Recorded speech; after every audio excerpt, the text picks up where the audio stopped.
Can you hear me? Yes, sir. Yes. What did you Yes, pick please, from we the can lesson? hear What did you. you pick? What did you pick from the lesson? Last week's lesson. What did you pick from that lesson? Sir, please. I remember we discussed something about clauses. Uh, Yes. so what did you pick from that? Okay. If I remember, sir, we said that a clause is it's a complete sentence. Mhm. Yeah, it's a complete sentence because it has a subject. Uh-huh. Yes. So say, sir, please. Okay.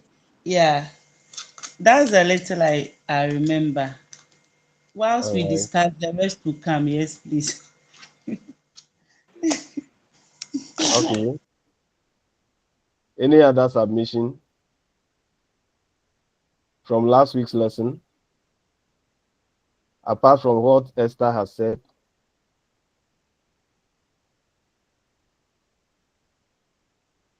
Millicent Aisi, are you here with us? Yes, sir. Please, we also talked about the type of sentences, and Uh-huh. we made mention of the imperative. We made mention of the exclamatory, and we made mention also of the interrogative. All right. And we Okay. said that Mhm. the interrogative are used as directive. They are the type of sentences that depicts directive or that are directive in nature, whilst the imperative has to do with a command when you are issuing a command. Yes. All right. So we want to continue today by looking at Unit 4. I shared the slides with you the last time. That was after last week's lesson, thinking we were going to meet during the week. That was yesterday, but I had to attend to an emergency, so we couldn't meet yesterday. But since today is our official meeting time, we will continue from where we left off. We want to look at tense, time aspect, modality, polarity, and negation. That is what we'll be looking at under Unit 4. So before I continue, when we talk about tense, what does it mean? What is tense in the first place? What is tense? What is tense? That is the first thing we'll look at under this unit. So what is tense?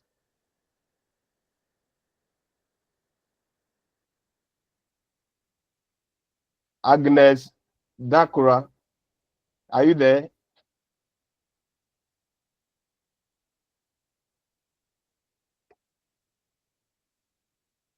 What is tense?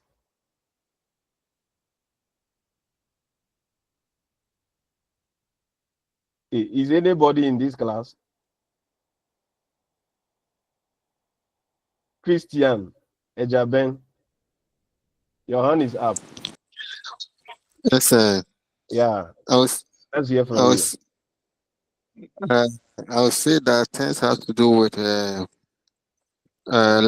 form that indicates extension in time. Come again. It's a verb form that indicates the extension in time. All right. Change in verb form to indicate time, the extension in time. Okay. Okay. So when we talk about tense, it is perceived as a linguistic concept, and tense is usually expressed by linguistic items. That is why we say that it's a linguistic concept, and it's language specific. When we talk about tense, it differs from one language to the other. So the tense of English or tenses in English is different from tenses in, let's say, tree. So it's different from tenses in French, in Spanish, etc. So the tenses in a particular language are unique to that language. So tense is not a universal concept. So we say that it is language specific, but not universal. We can also say that it has to do with an inflectional change in the lexical verb form to indicate distinctions in time, as rightly said by the earlier speaker, who gave us a definition of tense. So here we are talking about a change in the verb form to show time. So tense usually has to do with what?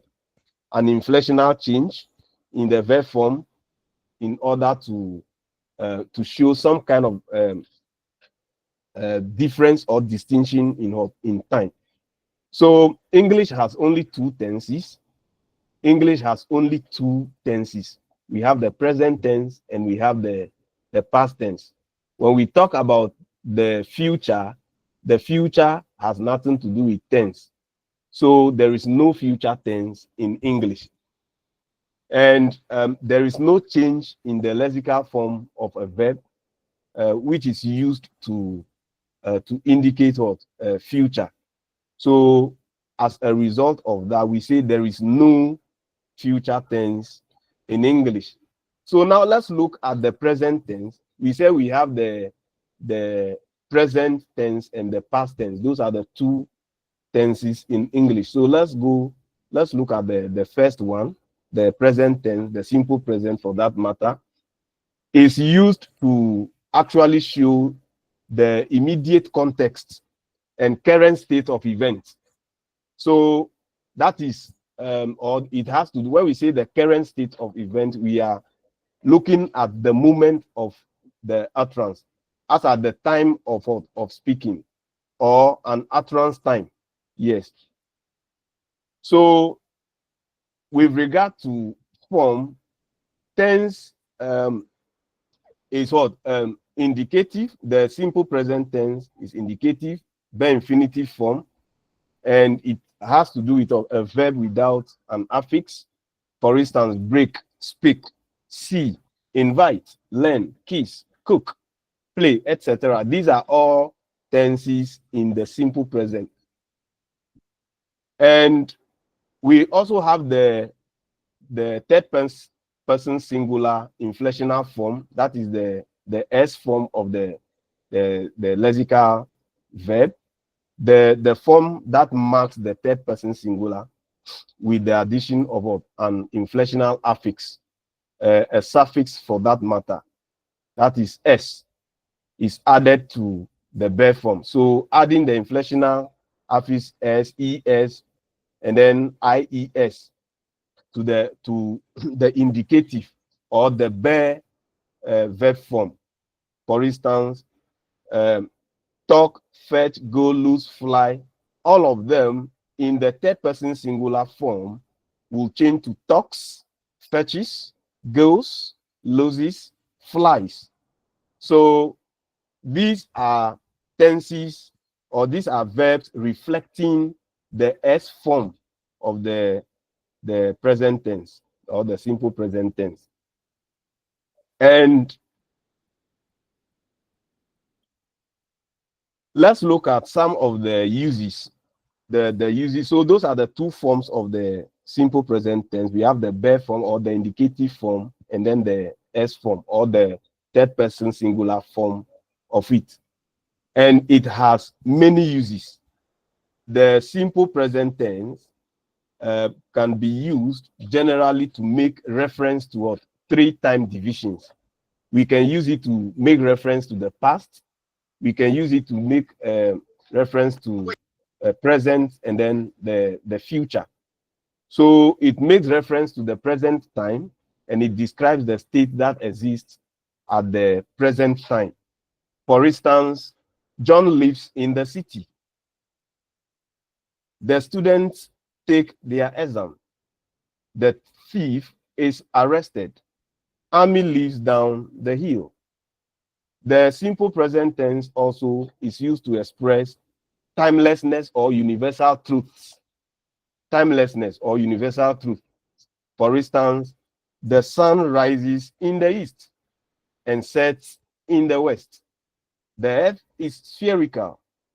2 and 2 make 4. Africa is a continent. Oil floats on water. So these are all examples indicating universal truths or timelessness. The simple present tense can also be used to express habitual events. That's repeated events for that matter, and usually accompanied with the time adverbials.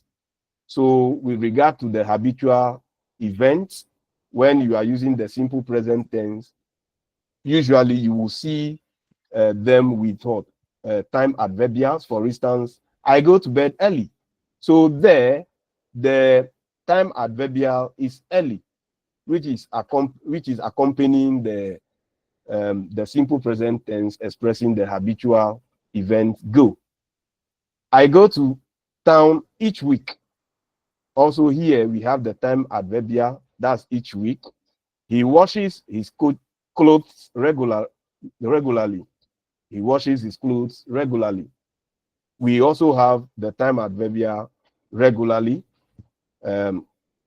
which is used together with the simple present tense verb expressing the habitual event washing.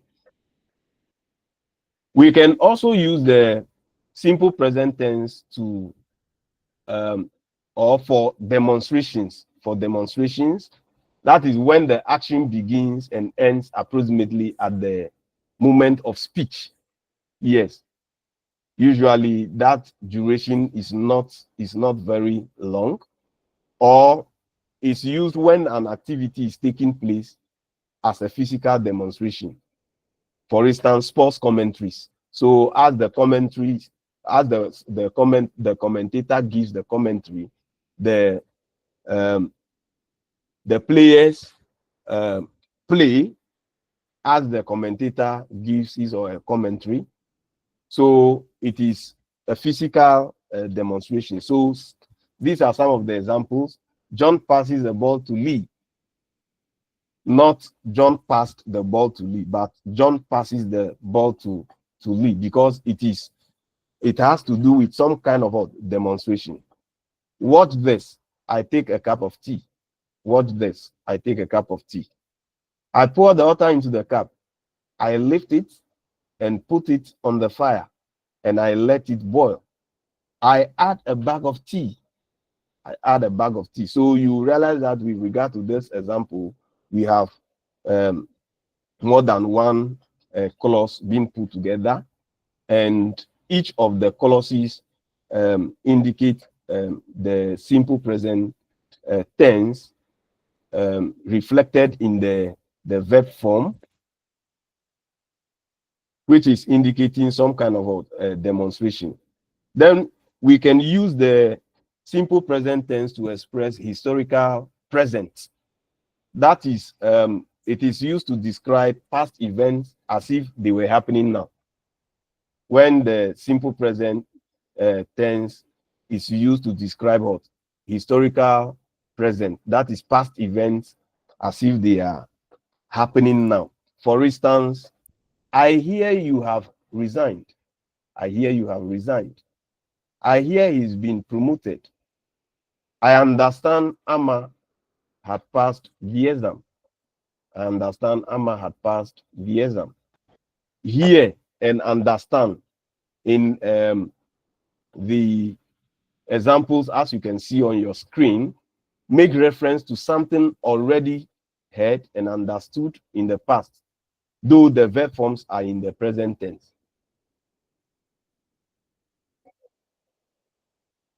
Then finally, we can use the simple present tense to express future time or to make reference to the future. So, example, he plays tomorrow. He plays tomorrow. The woman builds next year. I travel in a month's time. UCC goes down in August 2024. UCC goes down in August 2024. Let me change this one to 2025. Okay. To reflect the explanation. Yes. So UCC goes down in August 2025. So these are all examples expressing the future time. And they are examples expressing the future time. So this is all I can say about the present tense.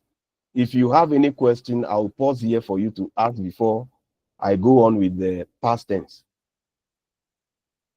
Christian Ejeben, you want to say something or ask a question? I want to ask a question. All right, go ahead. In relation to the explanation that you gave about present tense, and you said that it has two tenses. It has only two tenses, the past and the present. Yes. But in explaining further, you said that we can make reference to the past. You earlier said that the present tense has nothing to do with the past. But you explaining further, you made reference to the past here by giving an example that present tense can be related to the past. Like I just want to get the connection. Yes, naturally, the present tense has nothing to do with the past, but in terms of usage, it can be used to make some reference to an activity in the past. Even though that, so when you look at the examples I give, when I was talking about, how do you call it? Those that made reference to the past. Let's go there.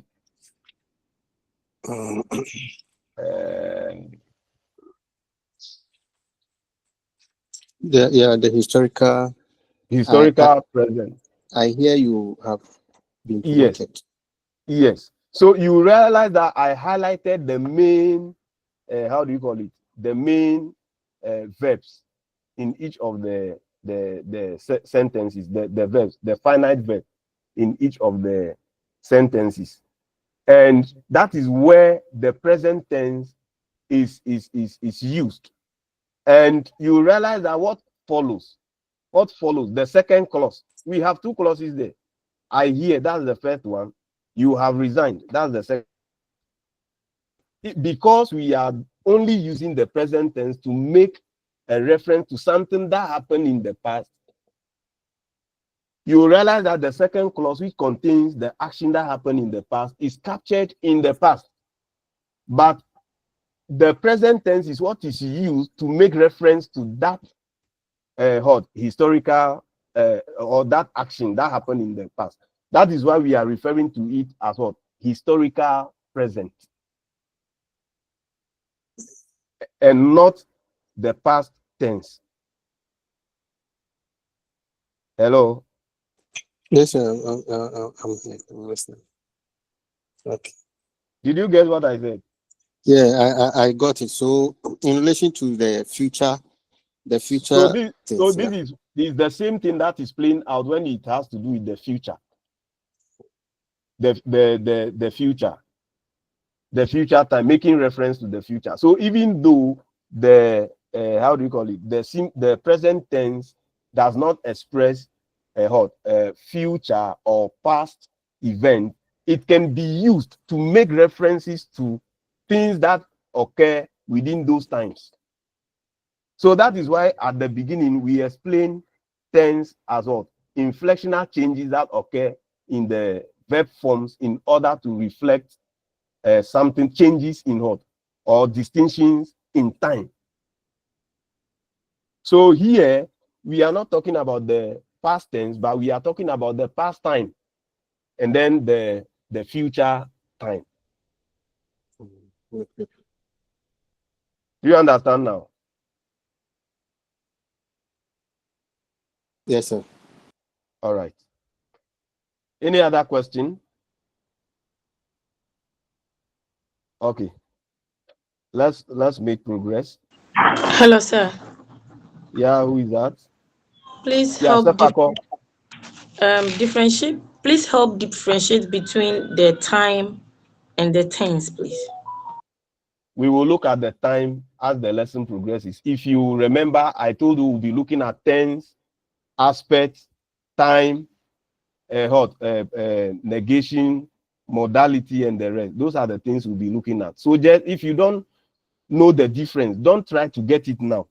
Wait the second one, which is time, and still you don't understand, then you can bring your question for us to discuss. Thank you. Sefako, Afo, thank you very much, sir. are you there? Yes, sir. Please, thank you.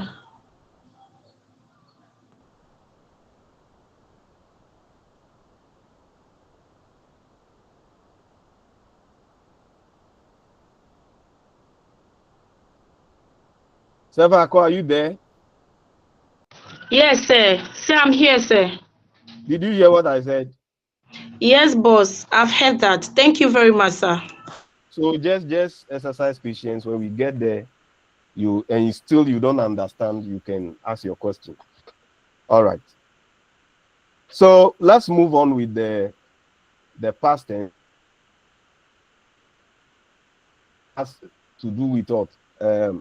Inflational change. In fact, here the change has nothing to do with the third person singular form, but it has to do with what? Changes that affect the lexical verb form in order to indicate the past. And it refers to what happens in the past and to a situation that is prior to the time of utterance or prior to the time of speaking. So the present perfect tense to talk about recent and then past events that happened at an indefinite time. The past tense is marked by adding ed or the D inflectional morpheme to the infinitive or the bare form of the verb. So for regular verbs, we can have a verb like talked, fed, loved, etc. For irregular verbs, the vowel changes internally and they are realized in different forms.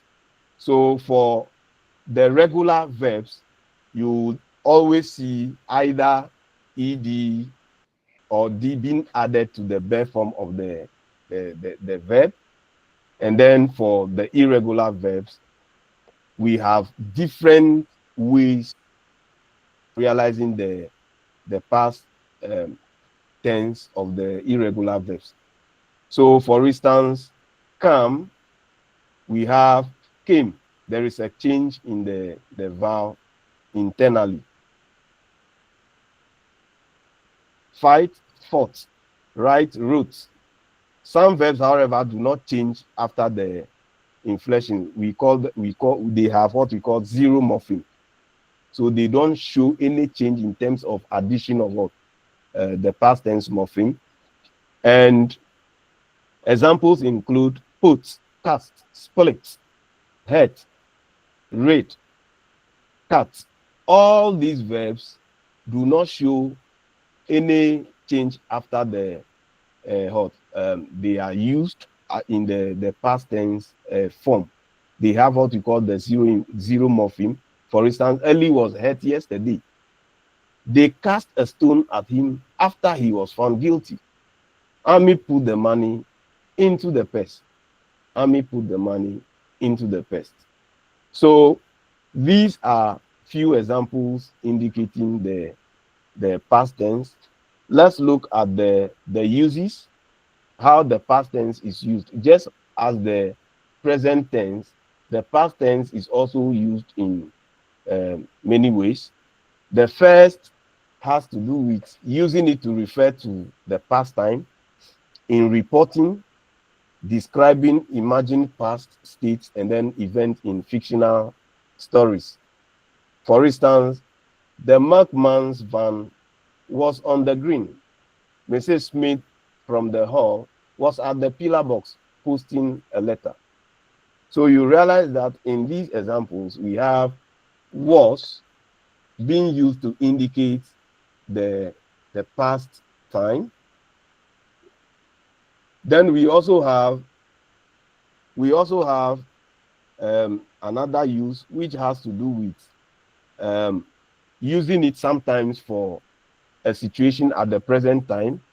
In this case, the past tense gives information about stance. For instance, verbs such as think. So it has to do with the stance of the speaker. For instance, think, wonder, and want, to show politeness. Yes. Did you want a cup of tea? I want to thank you guys for allowing me to tape record you. I want to. So you will realize that there are portions of the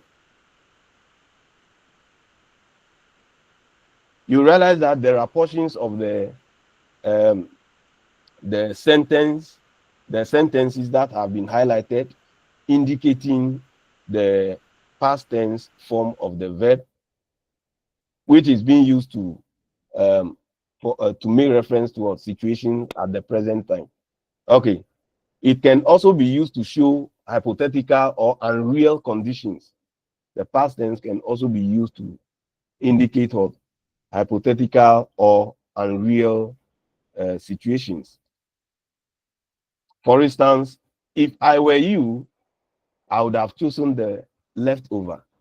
If I were you, I would have chosen the leftover. This is hypothetical. This is hypothetical because the speaker can never, the speaker only imagine if he were the addressee.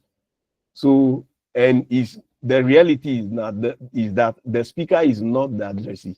So it indicates some kind of unreal or hypothetical kind of condition. Tim, it's time you got married. Tim, it's time you got married. It's time we left this place. It is about time Africans started thinking about the youth. We can also use the past tense in reported speech. I believe we are all familiar with this kind of usage with the reported speech. It has a special use in reported speech or thoughts. The original speech or thoughts may have been in the present tense, but past tense is usually used for the report. For instance, then the next day he said he no longer loved me. That's the reported speech. Maybe the speaker might have said he no longer loves me. For instance, that is the statement made by the person being spoke about. But the reporter is now expressing that in the past tense. So he says, then the next day he said he no longer loved me. That's the reported form of that. So then the next day he said, quote and unquote, I no longer love you. Quote and unquote, I no longer love you. So this is direct speech. And I thought I was going to go home early. And I thought I was going to go home early. This is a reported speech, but in the direct speech, and I thought, quote and unquote, I am going to go home early. Somebody's microphone is on and is giving me a lot of feedback. Osa Birago.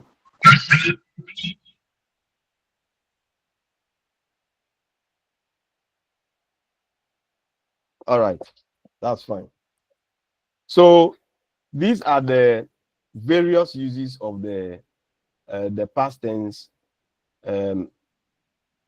as I rightly presented on. So if you have any issue about the past tense before we move on with time, you can ask. If you have any issue about the or any question you want to ask about the past tense, you can ask.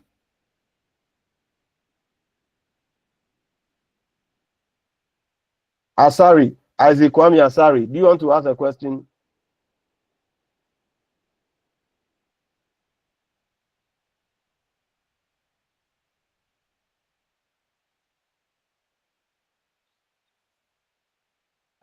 Shall we go on?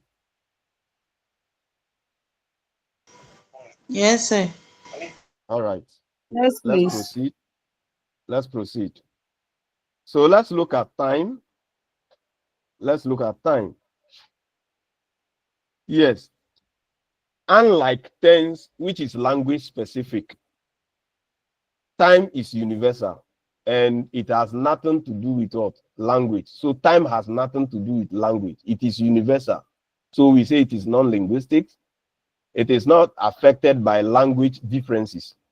So whatever you want to say in relation to time, it has nothing, it is not affected by what? Language differences. Yes. So, for instance, the time of birth, maturity, and death are universal times. They are universal times, irrespective of the kind of language being used to describe them. Time of birth, time of maturity, time of death, they are all universal. And time is perpetual and may be expressed in lexical terms as 1, past time, 2, present time, and then 3, future time. So with regard to time, we can express it using lexical terms such as past time, that's past event, and the past time indicates or is indicated with items such as some time ago, a year ago, then, by that time, previously, etc. These are all expressions indicating the past time or past event. Then we talk about the present time or the present moment. And this is shown by items such as now, at the moment, etc. Then the future time, event, it has to do with events that are yet to happen. And the future time is indicated by items such as tomorrow, next week, 4 years from now, henceforth, etc. So these are the three main ways of expressing time, as I rightly explained earlier. So when we talk about the future, there is no future tense in English, as I indicated earlier. Verbs cannot be inflected to mark future time as it occurs for present and past tense. Future time is therefore usually marked by 1, the modals will and shall. Those are the lexical items we use to mark the future time. For instance, they will report as early as possible. We shall give an account of the instance paradox. So here clearly from the examples, you will realize that the modals will and shall are used to express the future time. Then we can also use what we call semi-modal. For instance, be going to plus the infinitive, where any of the present form of the verb be, that is, are, etc., is used plus the verb go and be about to express the future. So when are you going to get married? When are you going to get married? So here you realize that the be form are is used together with what? Go. Together with what? Going to. Yes, going to. Then we have Lee is going to lend us her camera. Lee is going to lend her camera. So here we have the be form is plus what? Going plus the infinitive form of the verb, that's to lend. over here. I'm about to complain to the manager. I'm about to complain to the manager. Here we have the be form followed by about to. So these are the two ways of what?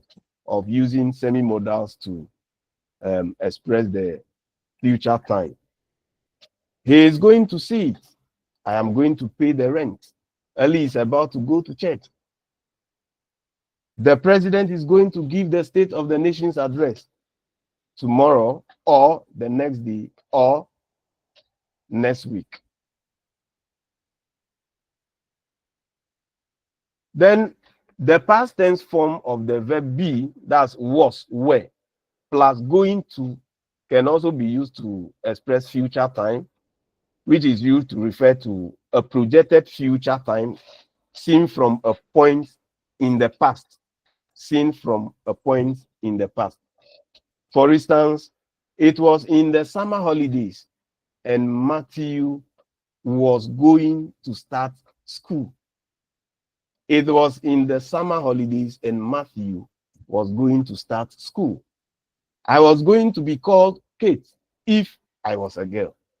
I was going to be called Kate if I was a girl. Then the simple present tense, Jim travels tomorrow. So we can also use the simple present tense to express the future time. Jim travels tomorrow. My mom builds the next. My mom builds the house. Sorry.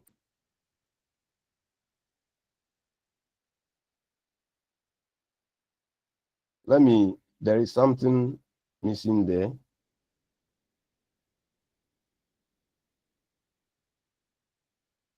My mom builds the house next week.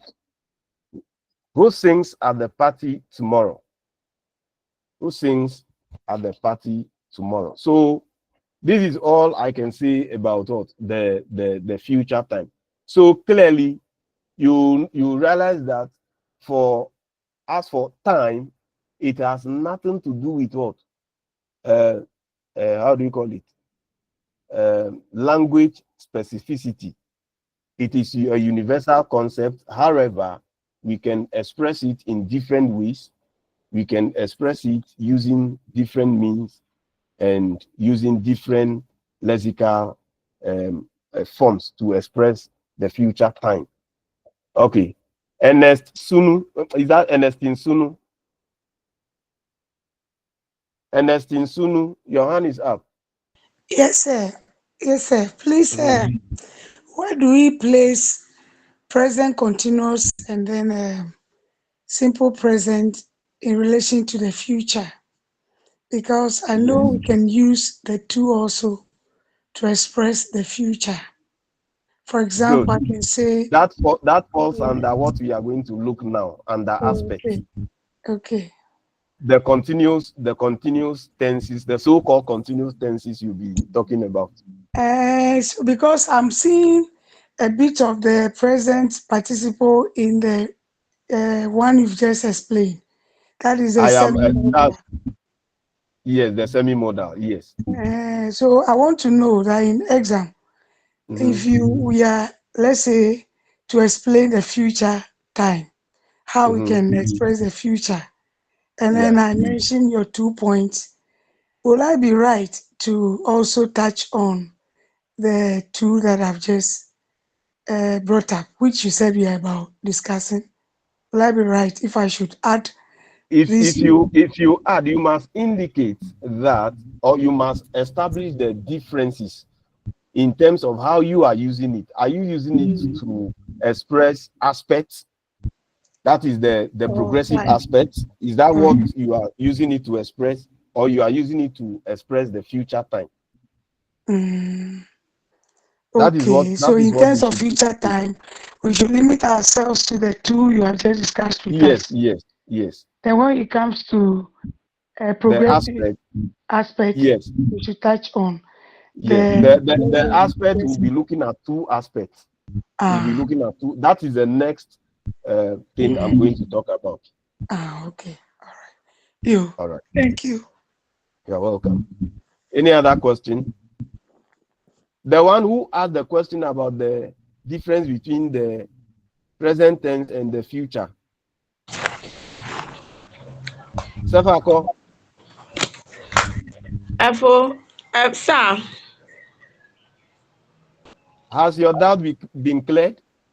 yes, I said difference between tense. Tense and what? Time. Yes, sir. Okay. So are you okay now? Almost, sir. If you say almost, it means that not completely. Christian Ejaben. Sir, you in explaining the future tense, you said that in its uses we can use the past tense to the past tense of a form of a verb to express or project the future time. And you gave example like it was in the summer holidays. It was in the summer holidays, and Matthew was going to start school. It appears to me that this particular sentence happened in the past. It has already said in the past, but does not translate to the future. Oh, did you hear the explanation well? I said that it's used to refer to what? A projected future time seen from a point in the past. A projected future time which is seen from a particular point, but in the past. So you realize that in the examples, it was in the summer holidays. That is the point in the past. That's the projected. How do you call it? That's the point in the past. It was in the summer holidays. Then Matthew was going to start school. That's the projected future. That's the projected future. So here we are talking about a projected future which is seen from what? A point in the past. So definitely you will not see how do you call it, the usual modals, will and shall in such examples. Hello, Christian. Okay, so it has no bearing on the time of utterance, does it? No. It has nothing to do with time of utterance. Okay. Okay. Sir, Yes. which means that we are making the speech now. Speech time is now, but we are narrating something that has occurred From a point in the past. In the Yes, future, and in the past. projected into the future. Yes. I think that's how. Also in the past. Yes. That's the limit. Yes. That's exactly what I'm saying.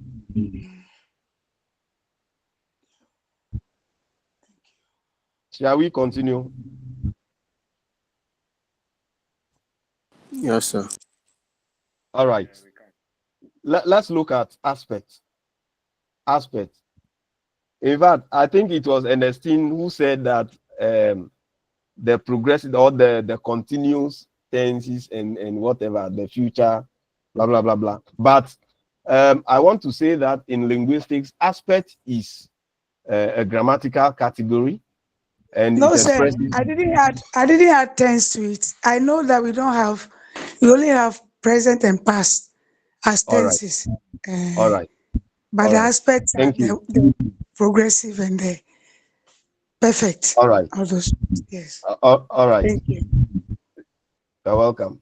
So, as I was saying, aspect in linguistics is a grammatical category, and it has to do with how an action or event or state, as denoted by a verb, extends over time.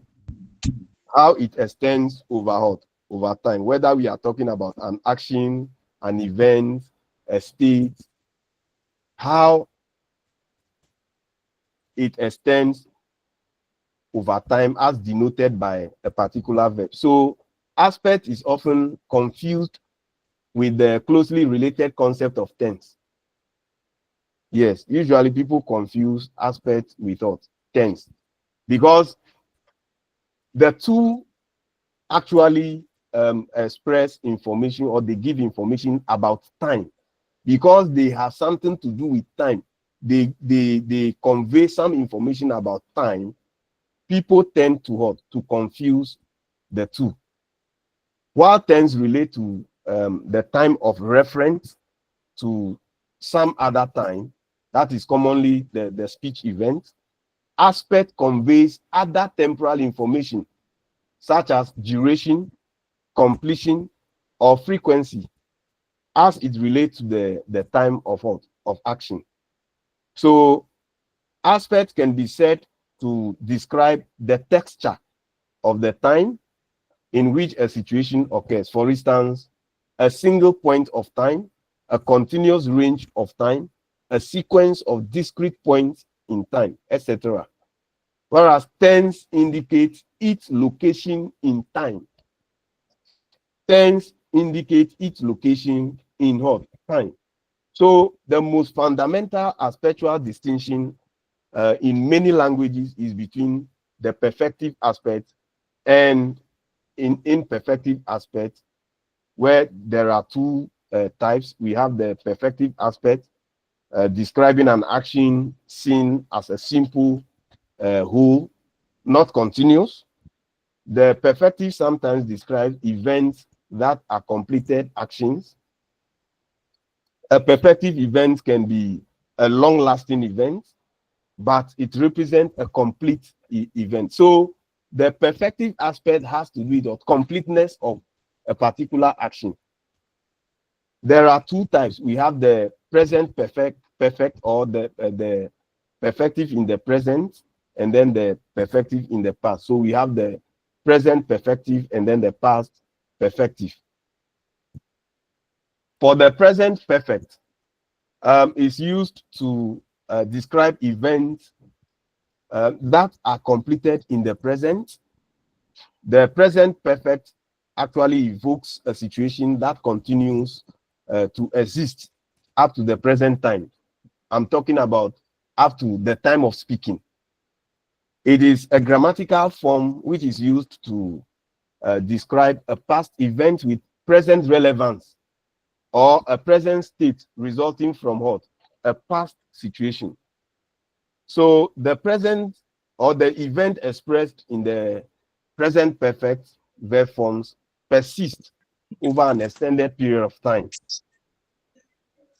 The present perfect is a grammatical combination of the present tense and perfect aspect, as it is used to express past events that has present consequences. Past events, but they are still relevant up to the time of speaking. Somebody's microphone is on, is giving a lot of feedback. Not appear.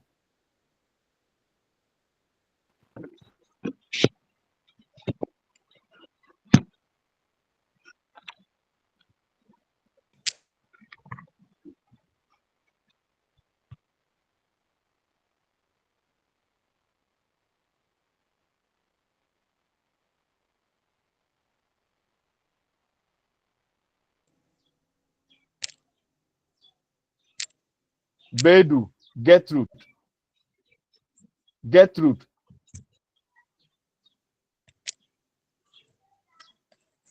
So I'm Gertrude, trying to off it. Please, I'm trying to off it. Please, it's supposed to be. All right.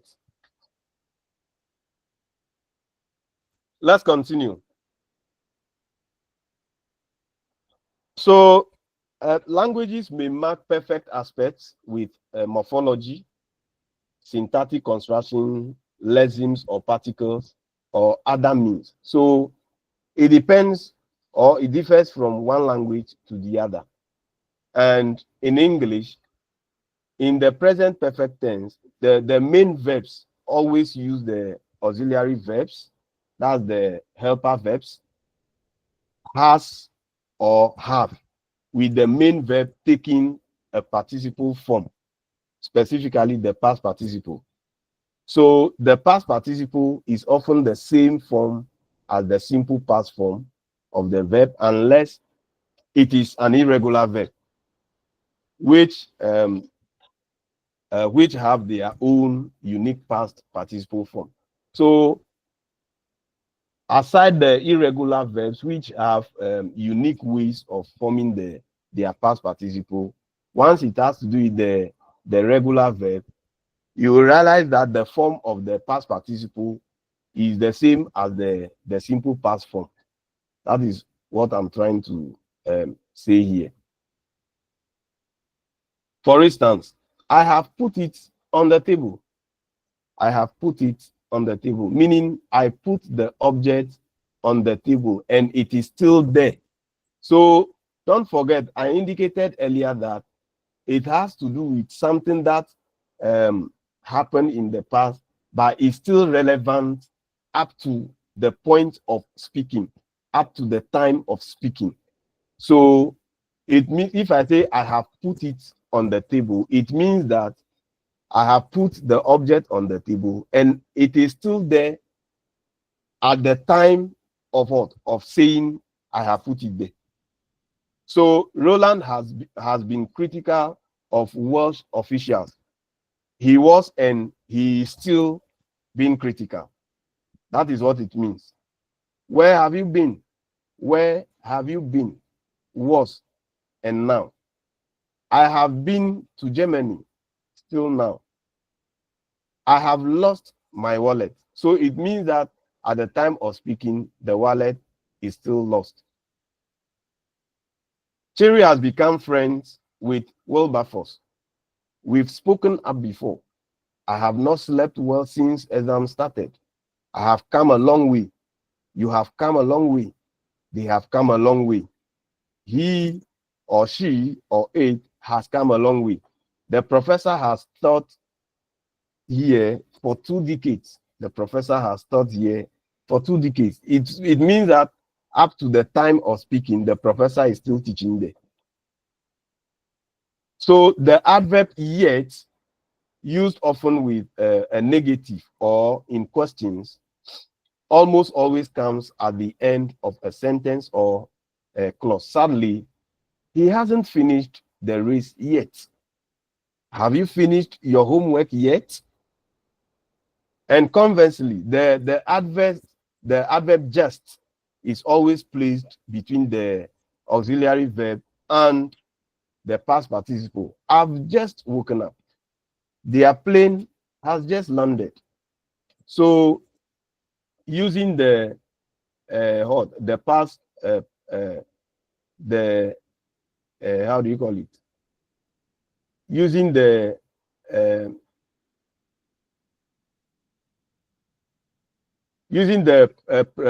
how do you call it? The perfect how do you call it? The present perfect, using the present perfect verb. Okay, that's what the PPV stands for.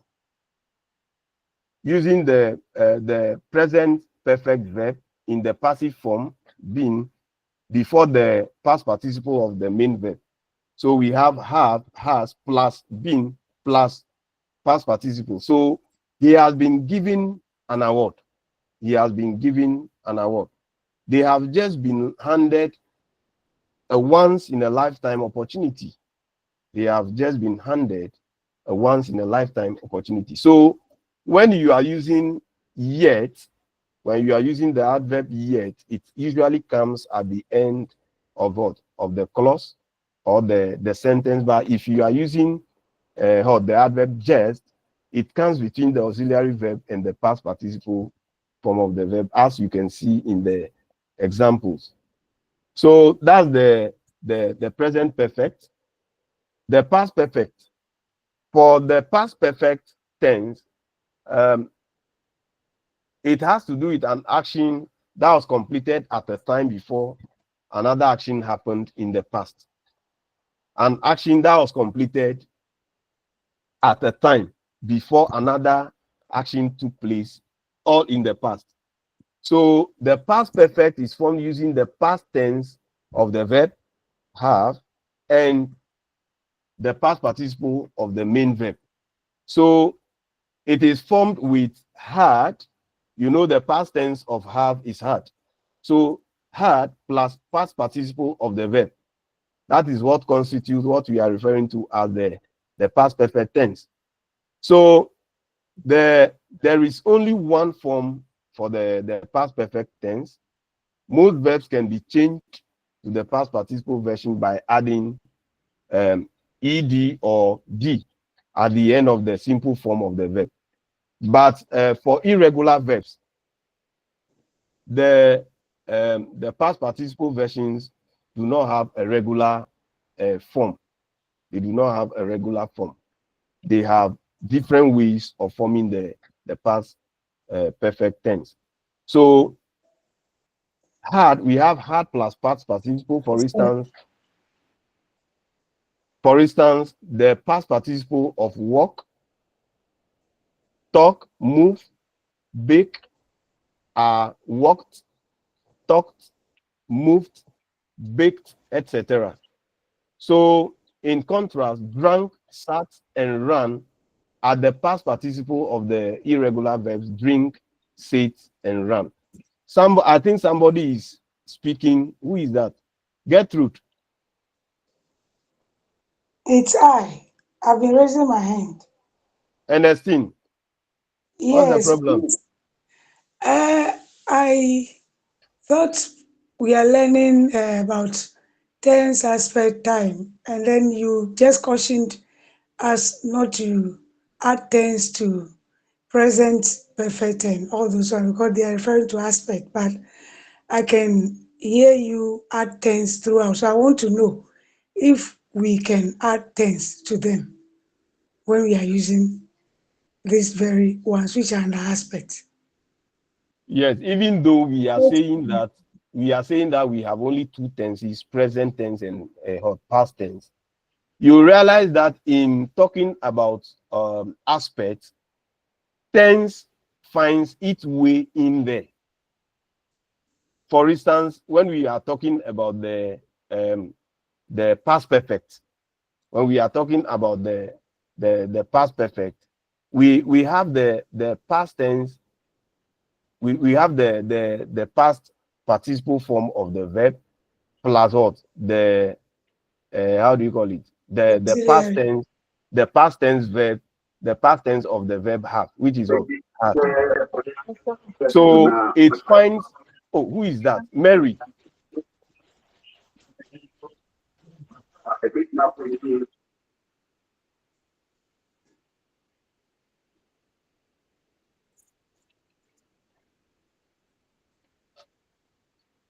All right.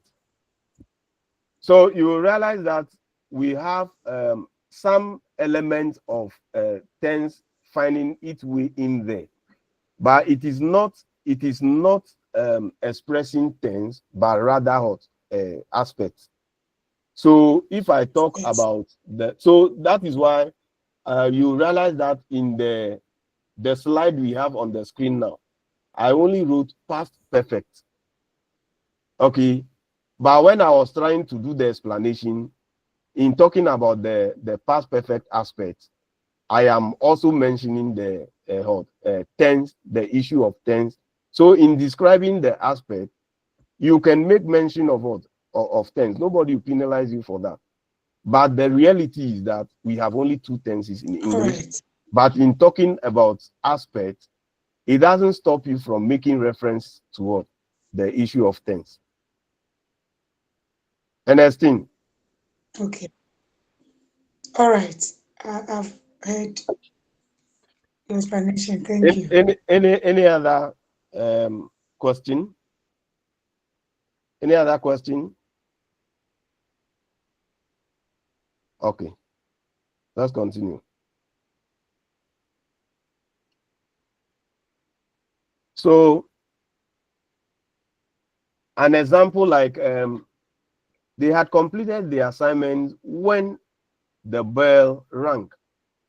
They had completed the assignment when the bell was run. So here you realize that we have two activities all happening in the past, but one took place before the other. So completion of the assignment was the one that took place, and then followed by us, ringing of the bell. So these are two different activities, one occurring before the other, which are usually expressed by the how do you call it, the past perfect aspect. The contracted form of the past perfect tense is apostrophe D. The apostrophe D is added to the pronoun, and the past participle will follow. For instance, I had written will be had written. You had written, you'd written. She had written, she'd written. He had written, he'd written. It had written, it'd written. We had written, we'd written. They had written, they'd written. So you realize that the apostrophe D is added to the pronoun. Is added to the pronoun. So the contraction of would is also apostrophe D. But the verb form after the contraction clarifies whether it is whether the apostrophe D is the contraction of had or would. For instance, had eaten, it means I had eaten. Had eat, it means I would eat. So you will realize that when we are talking about would, if the apostrophe D represents would, you will see the verb in its how do you call it? Its simple form. But if it has to do with had, the verb will be followed by the past participle form, which is what? Which differs depending on which kind of verb being used if you are dealing with irregular verbs. But for regular verbs, you will see either a verb ending with D or ED. Yes. Then we can talk about the imperfective aspect. The imperfective aspect is a grammatical aspect which is used to describe ongoing, habitual, repeated, or similar semantic rules, whether that situation occurs in the past, present, or in the future. So even though many languages have a general imperfective, others have distinct or different aspects for one or more of its various rules. For instance, progressive, habitual, etc.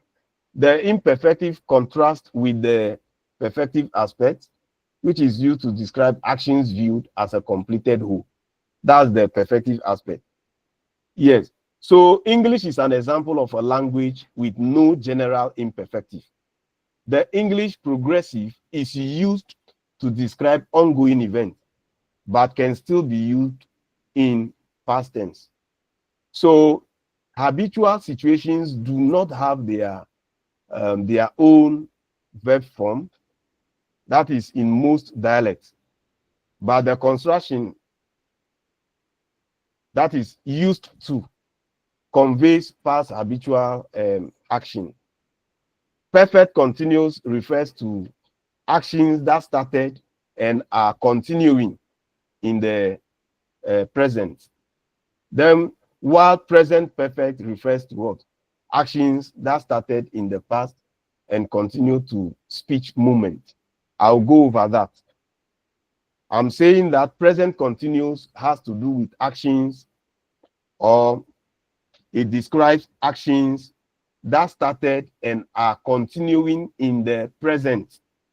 But present perfect has to do with what? Actions that started in the past and continue to speech moment.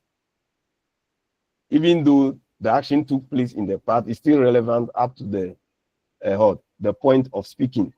The progressive can be present progressive or past progressive.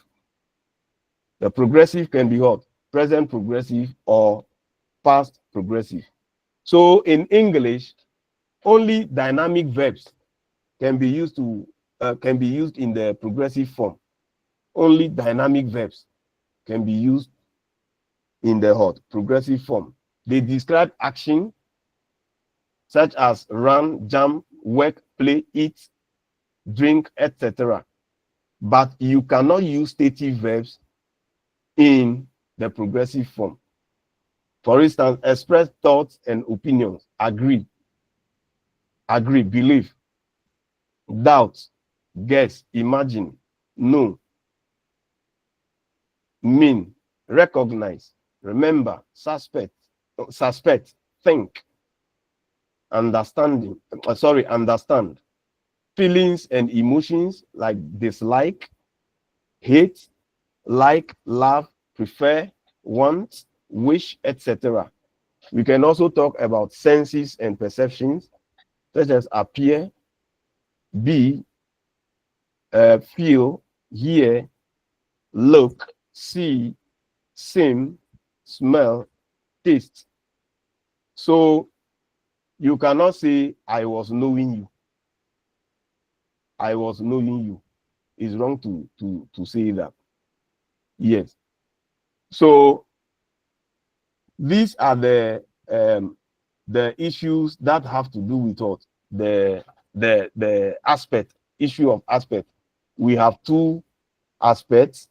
We have the perfect aspect, and then we have the imperfective aspect. And in English, uses the progressive aspect and the imperfective aspect. And we are saying that it is only dynamic verbs which actually are used to describe actions that can actually be used in the progressive form. So I'll pause here. If you have any question about the imperfective aspect, you ask before we go on with modals. Susie. Menu. Susie. Susie Menu. Your hand is up.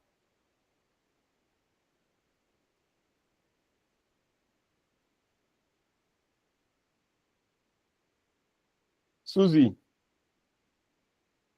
I think Susie. Ernestine. Yes, sir. Please, I understand that stative verbs cannot be used in progressive sense, but I would like to confirm and affirm from you whether there are exceptions, because I know in some expressions we are compelled to use the progressive form of a few of them.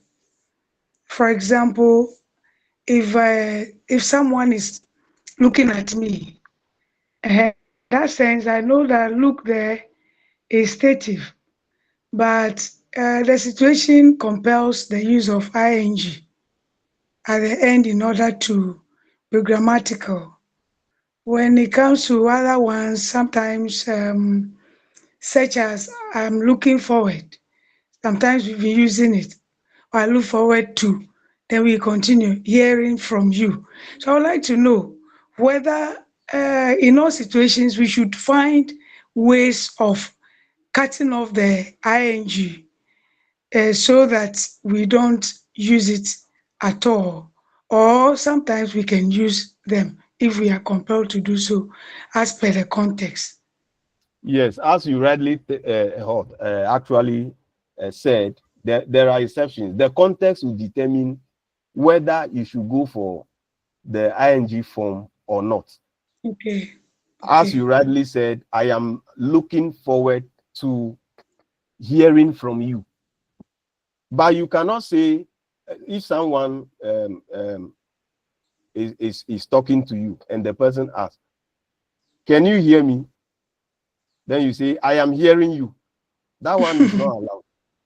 Yes. The same way, the questioner cannot say, are you hearing me? The questioner People cannot have say been that. saying it. It's wrong. So it means sometimes we are using some people abuse the exceptions. So some people So just, but those sometimes ones say, I are am the feeling special hungry. structures. You see, Okay. it's a special structure Yeah. so that if you say I am looking forward, such expression, the verb in the second clause will have to be in the ing form. Yes. Uh-huh. Okay. Okay. So those are exceptions. Those are exceptions. Susie, But say common ones like I am feeling hungry, it means you are just abusing it because we can yes, simply say I I feel feel hungry. hungry. Yes, Uh-huh. Okay. Thank you. Thank you. Susie.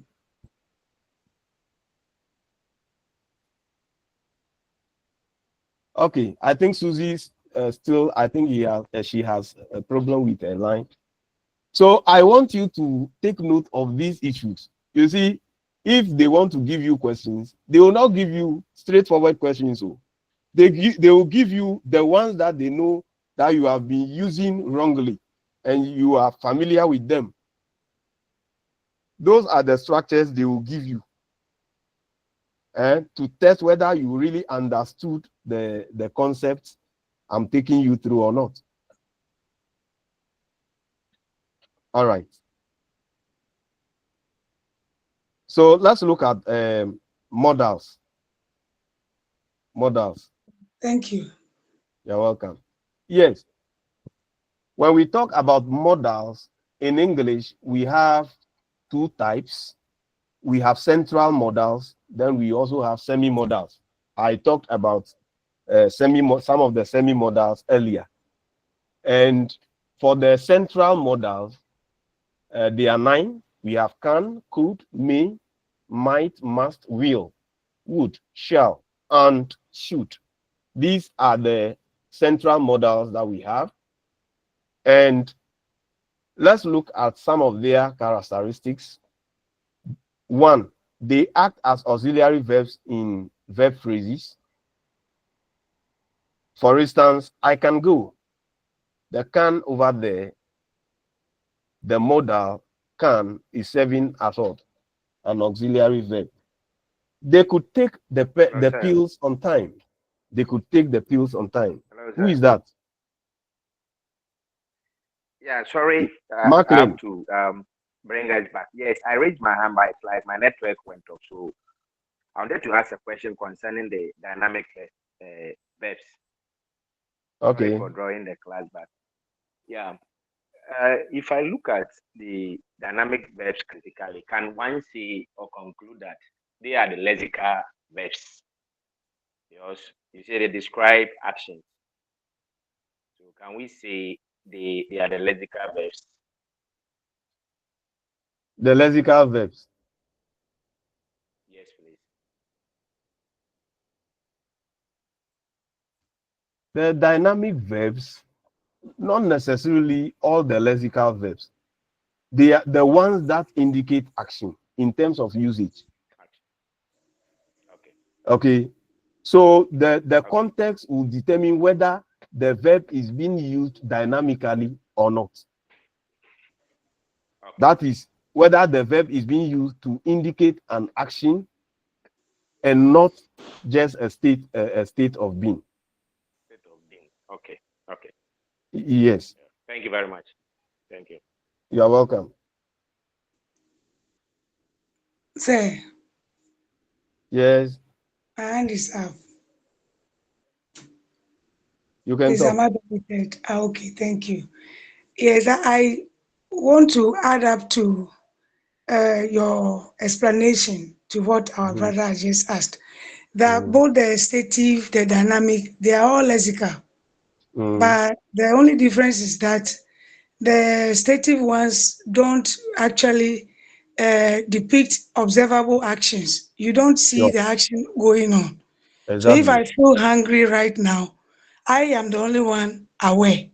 But Mhm. the one sitting by me may not know that I'm hungry because Sure. he or she cannot observe that action of hunger going on within my body. So we can differentiate between them by saying that the dynamic ones are observable. We can see the action going on, while Sure. the stative ones express a state or emotion.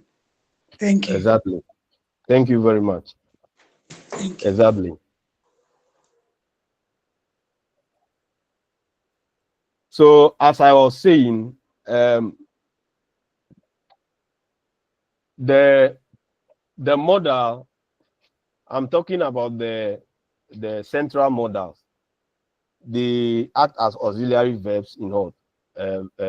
Verb phrases, as you can see on your screen. Some examples are there. I can go. They could take the pills on time. Ellie will drive the car. The man may sing tomorrow. Then we can, they also do not take inflections to show agreement or tense. Modals do not take inflections to show agreement or tense. For instance, you can go. I can go.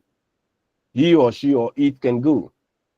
But you cannot say that he can go. No, you can't say that. Or you cannot say that he can went. You can't say that. You can't say that because modals do not take inflections to indicate agreement and tense. They can precede the negative particle in a not negation. For instance, I cannot go. I cannot go. He will not play with us. So here you realize that the modal precedes the negative particle not. Then we also have the precede subject in yes/no questions. For instance, can you go? Shall we take them? Will Amma come? Must Ed go? In all these examples, you realize that the modal precedes or it comes before the subject of the sentence or the clause. They can also be used to make time distinctions. We can use the modals to indicate differences in time. For instance, the modals will and shall can be used to refer to future time. We shall deal with these questions. You know he will come. You know he will come. Then future time in the past. You can also use them to indicate future time in the past.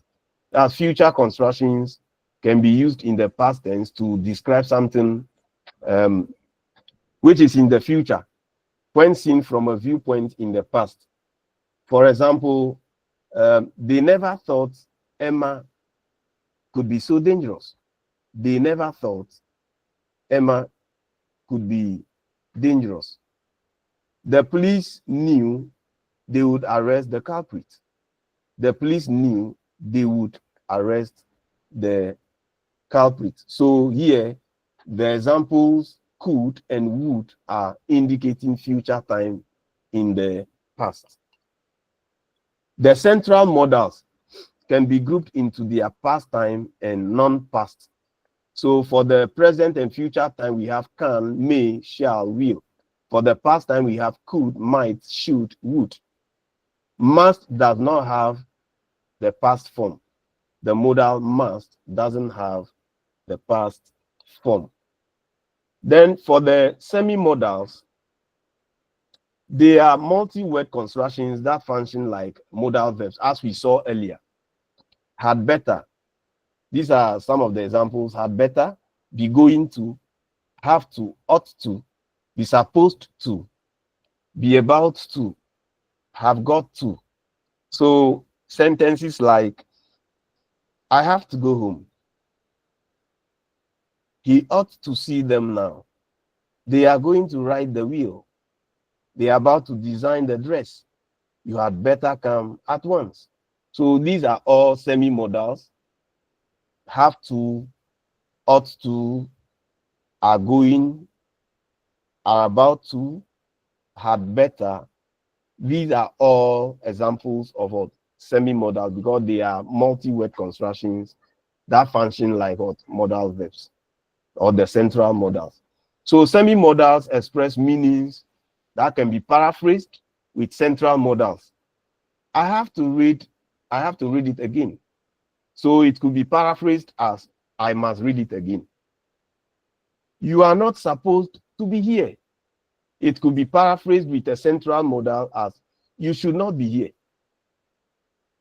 So semi-modals can co-occur with central modal verbs or another semi-modal. For instance, he might have to tell him. He might have to tell him.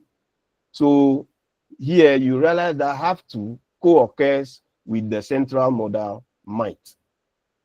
The lexical verbs and adjectives need to, dare to, want to, be able to, be obliged to, be likely to, be willing to, are also used like semi-modals to express what? Possibility and ability. For example, he is able to deliver and save. You dare come out from your dungeon, sorry. You dare come out from your dungeons. So these are few things I want to say about modals before we go on with modality. If you have any question about central modals and semi-modals, ask before we proceed with modality.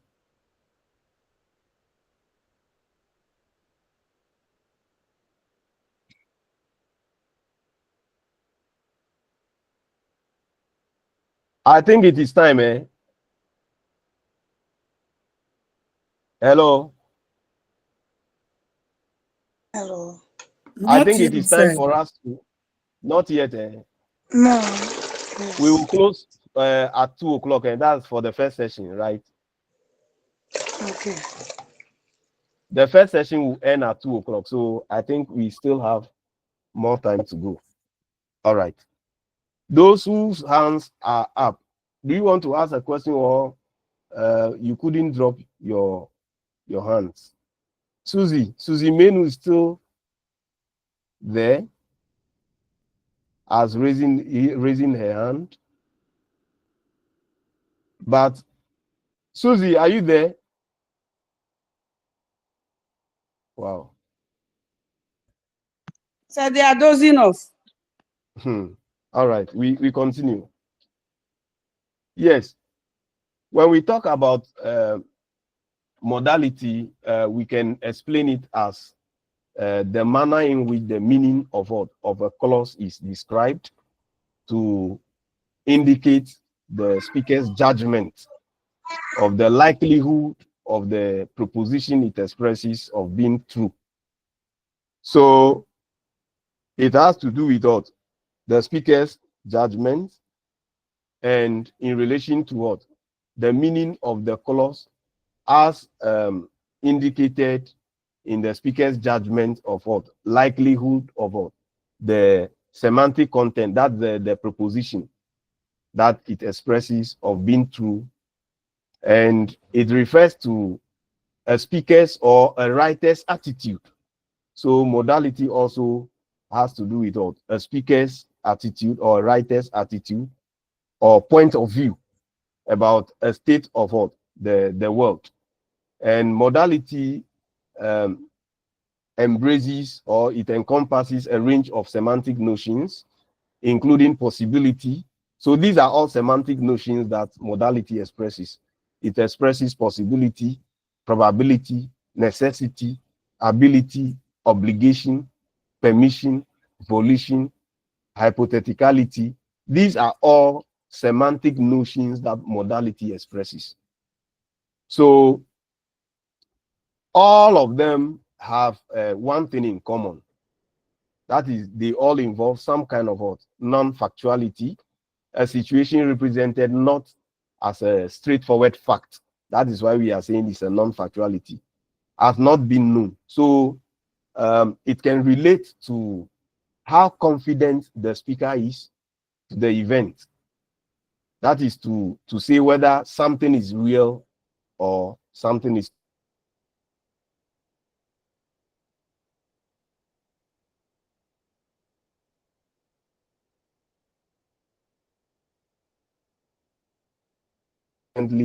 easy to be true.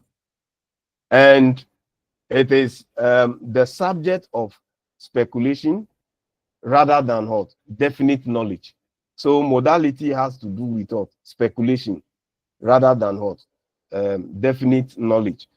And modality deals with two contrasts, factual and non-factual. That's assertive and non-assertive. Factual and non-factual, or assertive and non-assertive. For instance, Judith is at home now. So a statement of what is believed to be true and indicates a high degree of what? Certainty on the part of the speaker. So when we take that example, we will say that the speaker is certain, is sure. The speaker believes that whatever he or she is saying is true. So the speaker is very sure of what he or she is saying, that Judith is at home now. But if we have Judith may be at home now, Judith may be at home now, that statement is speculative and as an assessment of possibility rather than a statement of fact. So saying that Judith is at home now, that is a statement of fact. But to say Judith may be at home now, that is speculative, and it is just an assessment or judgment or evaluation of possibility rather than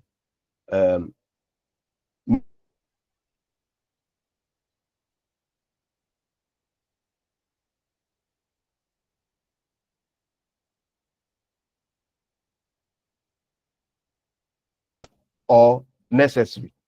So this may be interpreted in line with what the semantic notions such as probability, or necessity. Now, she saw him. She saw him. This is another example that we can consider. She saw him. That's a matter of fact. It's a matter of fact. She must have seen him. That is just an inference, making an inference. She may have seen him. Simply a possibility. This one is simply what? Possibility. Okay. Then another example. He lives today. A force of assertion. He lives today. A force of assertion. He must live today. It's a directive or imposing or obligation. So this may be interpreted as what? A kind of obligation when we want to interpret it in relation to the semantic notion. He may live today.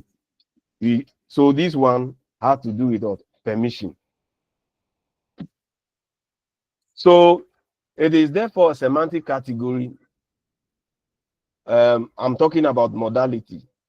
It's a semantic category by which speakers express two different kinds of what? Attitude towards what? Speech events. And there are two main forms. We have epistemic or extrinsic modality.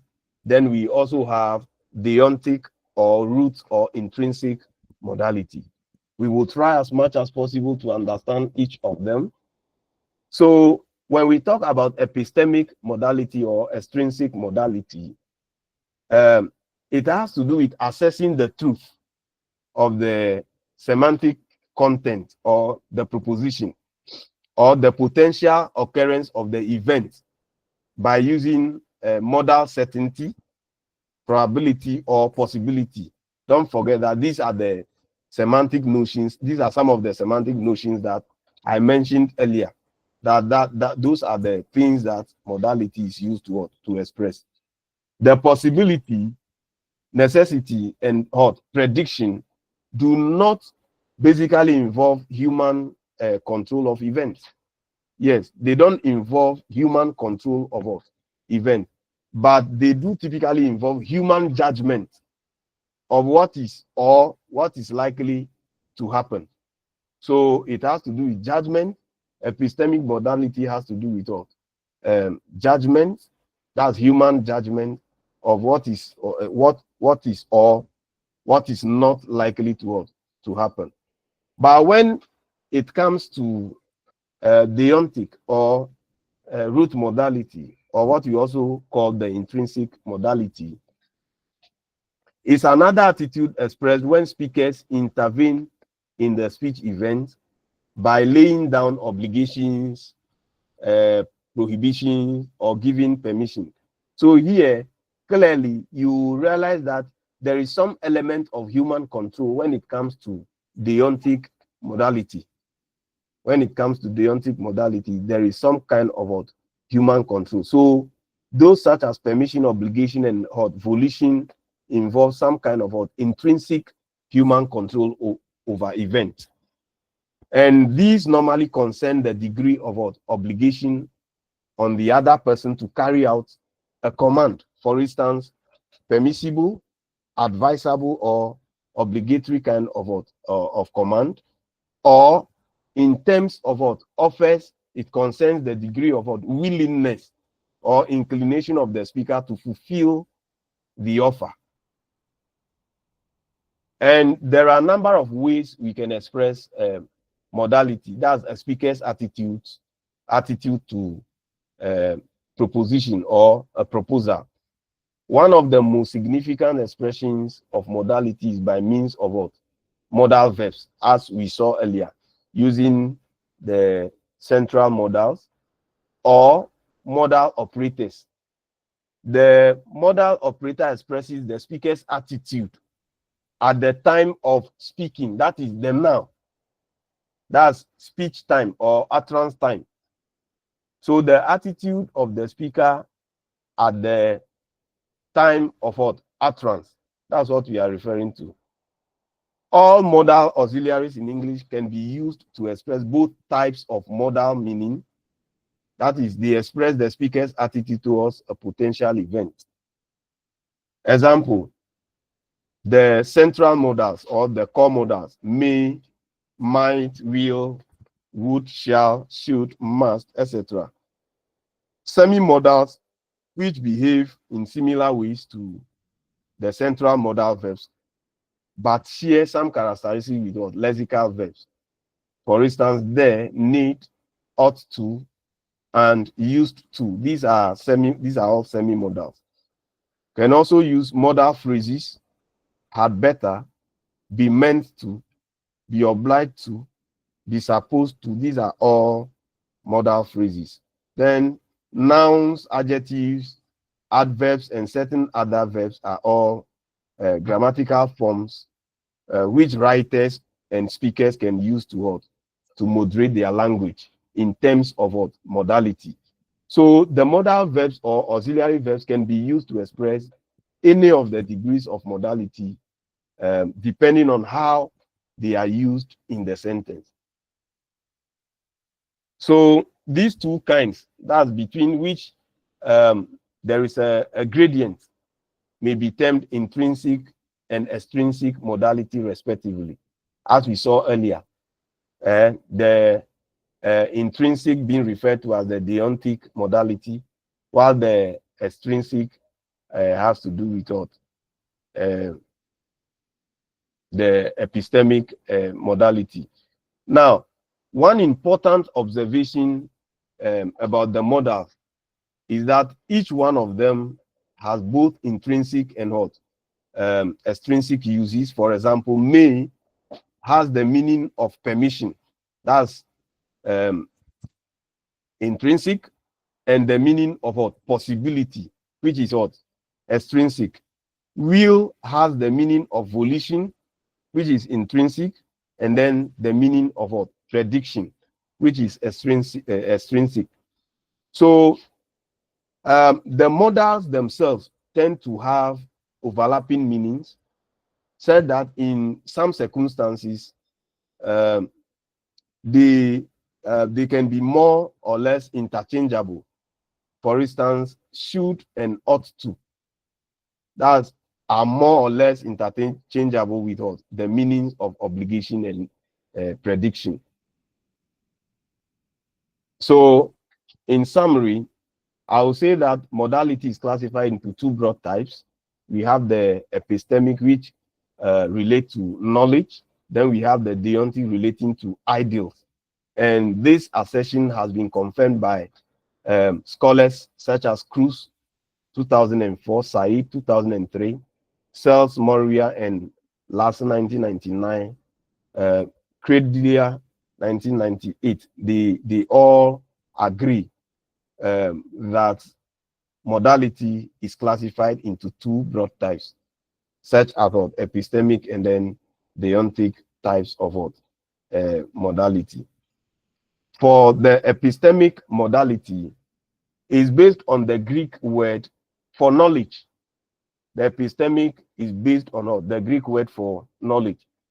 And epistemic meaning is used by a speaker to assess the possibility, probability, or otherwise of a state of affairs.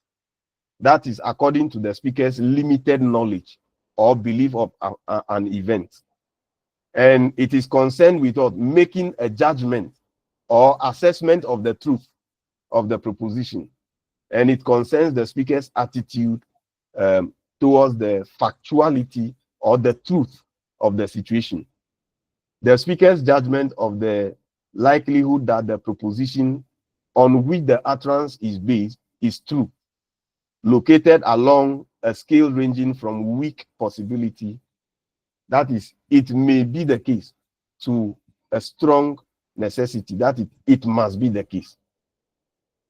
However, you have to take note of the fact that the function of an epistemic model is to make judgment about the possibility and others. So that something is or is not the case.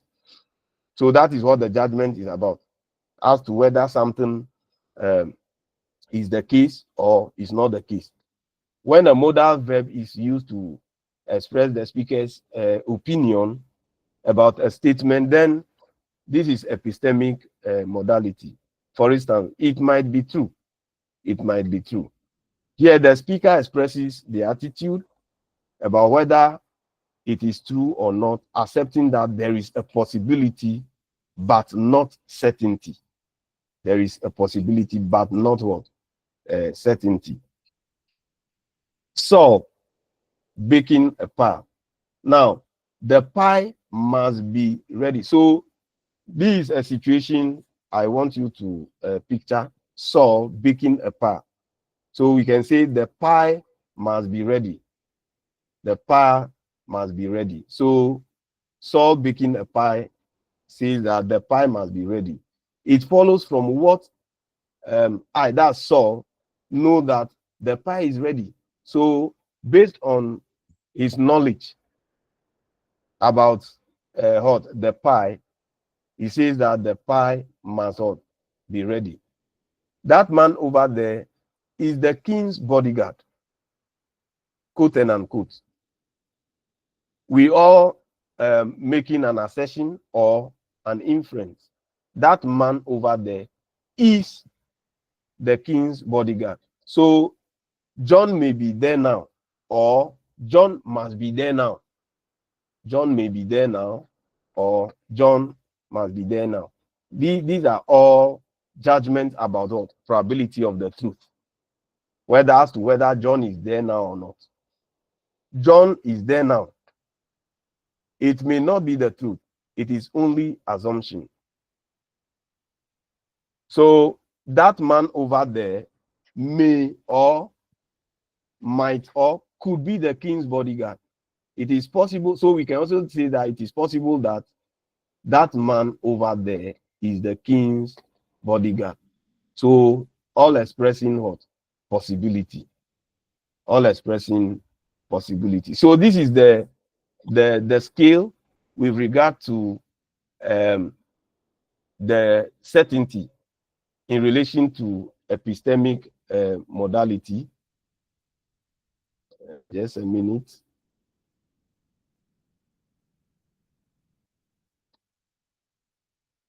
Let me restructure this one so that you can see clearly from the screen.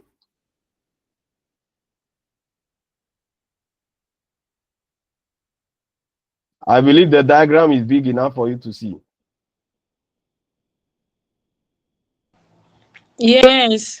I'm expanding it anyway. Okay. Okay. Yes. So, with regard to the epistemic probability, whether based on the speaker's knowledge of the truth or the situation, the speaker makes a statement as a way of what? Assessing the situation or making judgment. Yes, we have positive pole and we have what? Negative pole. Under the positive pole of probability, we have it is. But when you look at the negative pole, you will realize that we have it isn't. There is a negative marker attached to the finite. Yes. So it ranges from the weakest or the low commitment, which is possible, to the high probability. So the high probability, when the statements relate to a high probability, it means that the speaker is certain. Then we also have low probability, which is what? Which means that the speaker is based on the assessment of the speaker, is trying to convey the fact that the situation is possible. Then we, in between certainty and then possibility, we have probability. So it may be probable. That's the median value. The median value in terms of what? Epistemic probability. So if we want to, let's say, I want us to pick one example from here.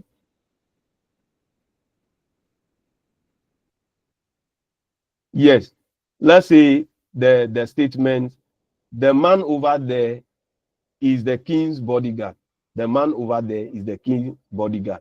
With regard to the positive pole, if the speaker wants to indicate that the man over there, or the speaker is certain that the man over there is the king's bodyguard, the speaker will say, I am certain that the man over there is the king's bodyguard. I am not certain that the man over there is the king's bodyguard.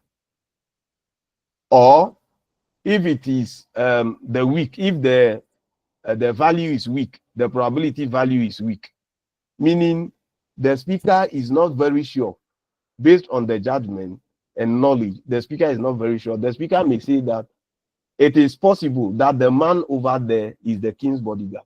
It is possible that the man over there is the king's bodyguard. So that is in the positive pool. But if the speaker is very sure that the man seated there is not the king's bodyguard, the speaker will say, I am certain that the man over there isn't the king's bodyguard. Or if the commitment is low, if the probability value is low, the speaker will say that it is possible that the man over there is not the king's bodyguard. And in terms of the middle, if the speaker is not very sure and the commitment to or the value is not low and it falls in between, the speaker may say, in the positive term, may say that it is probable that the man over there is the king's bodyguard. But in the negative pool, the speaker will say the man over there, it is probable that the man over there is not the king's bodyguard. So when we talk about epistemic probability, these are the various levels at which a speaker can assess probability based on his or her knowledge of the truth. So low modality words convey less certainty and obligation generally. This makes a piece of writing sound uncertain or doubtful. So when you are using low modality verbs, as we saw earlier in the diagram, it shows that the speaker is uncertain or the speaker is doubtful.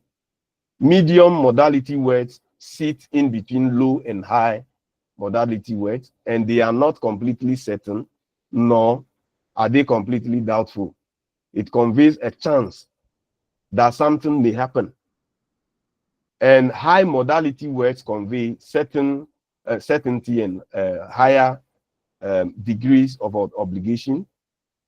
When high modality words are used, confidence and intensity are conveyed to the reader, making the language used in the writing seem more persuasive.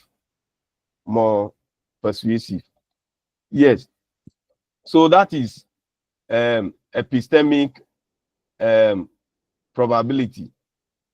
Then let's talk about epistemic possibility. Epistemic possibility. But before we talk about epistemic possibility, let me pause. I think I've been talking for a long time. If you have any question, something that you are not clear with regard to what I have presented to you so far, you ask questions, I will answer before we move on with epistemic possibility. Susie's hand is still up.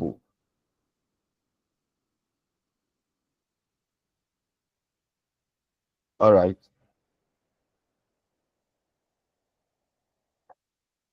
Shall we go on? Okay, I think nobody wants to ask a question. Hello, sir. Yeah, Rich.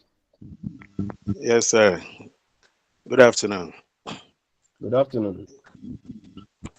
Please, in the first instance, you do not seem to have used the modals, the verbs themselves, according to the diagram that you have shared. These are the semantic notions. It's possible that that man over there is the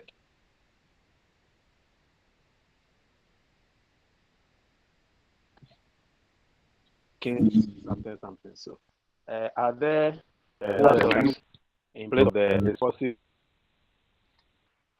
or it is not probable, or it is probable that the man is not the something. You seem to have used the words in the diagram there, but do we have the modals that can be used to express the high possibility and the low ones, the probability as well? If I made any sense in the question, sir. Yes. I think the slide on your screen now, actually, that's what I spoke about first before I even moved to the diagram. The pi must be ready now. That is high. It means that the speaker is certain that the pi is what is ready. Okay, that is high, which is you saw on the diagram as certain. Okay. So in describing that, I will say the speaker is certain that the pi is ready. If I want to describe what the speaker is trying to convey in terms of the speaker's knowledge. So we have modal verbs, central modal verbs, which are used to express these these probability values. Rich. Okay. And yes, sir. Those ones that's are captured so in the by previous. using must. Yes. Yes. Okay. Yes. So by using the pi must be ready, it follows. So it's all is certain, absolutely, that the pi is ready. There is no doubt about it. Yes. Okay. But if the speaker says the pi may be ready now, there is a probability of the truth. Okay. So it falls in between. The pi may be ready now. That's clear. The pi might be ready now. Very low. Very low. Okay. Any other question? Any other question? We continue. All right. Yes. So we continue with epistemic possibility. Yes. So weaker conviction regarding the truth of what an assertion is expressed as what the epistemic possibility of an event occurring of being the true or occurring of what being true. So English speakers make use of what the modal auxiliaries may, might, and could, which means it is possible that or could can be used to show politeness too. So this may be a lion's footprint. This might be a lion's footprint. This could be a lion's footprint. All these are referring to the fact that it is possible that this is a lion's footprint. It is possible that, so all of them are expressing of epistemic possibility. So they are all based on the kind of judgment the speaker is making based on his or her knowledge about the truth. Yes, but you must know that might and could, though historically past forms, do not in such cases, that is in its use to express modality, refer to past time, but to a present state of what? Of affairs. So if you see might and could, we are not using it in the in the sense of what past time, but we are using them to make reference to what state of affairs in the present. So can is not used in positive declarative clauses to express epistemic possibility.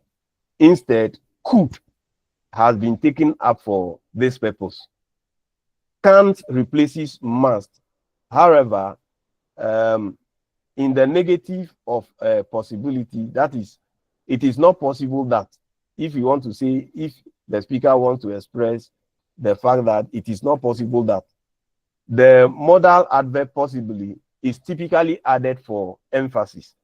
For instance, it can't possibly be a lion's footprint. It can't possibly be a lion's footprint. I may be a few minutes late. It might be 7 o'clock before I can get away. It could even be half past. So they can all be intensified by very or well, which heightens the possibility, and may just about, and by just about, which lowers it. So it could very well, or it could just about be a lion's footprint. So you can just say it could very well be a lion's footprint, which is actually has intensified, the addition of very has intensified the possibility, and just about actually helps to lower the intensity of the possibility. So the possibility might and may. We can say we may never succeed. This means it is possible that we will never succeed. You may be right. It also means that it is possible that you are right. There might be some complaints. So the most common meaning of may, that is possibility, is different from the possibility sense of can. It's different from the possibility sense of can. So to paraphrase may, we use it is possible followed by what? A that clause rather than an infinitive clause.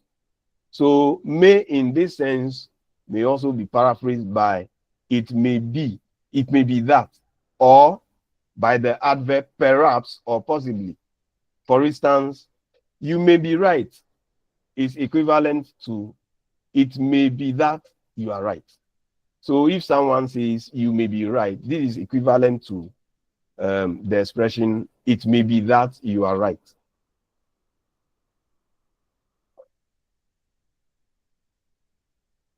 So still we are continuing with the epistemic for this probability, should and ought. Should is used to express the degree of what? Prediction. But a less common is ought. Ought is less common. The notion of probability or what is reasonable to expect here is based on what? Deduction from facts known to the speaker. I've been talking about the fact that before the speaker assesses the situation or passes judgment about the situation, that will be based on the speaker's knowledge. And it is from that knowledge that the speaker will make some kind of deduction before expressing these semantic notions that we have been looking about all this while. We have been looking at all this while. Okay. For instance, it should be easy to reach who from here. So said, for example, reading a map. If you are reading a map, the speaker is reading a map, and the speaker says it should be easy to reach who from here. So it means it is probably easy to say that, and there shouldn't be any difficulties. We should have enough fuel. So we should have enough fuel. So these are all expressing what? Prediction. They are all expressing prediction or epistemic probability. Epistemic probability. The main semantic feature which differentiate these models may, might, and could from must and will is that they implicitly or indirectly admit non-fulfillment of what? The predicated event, whereas must and will do not.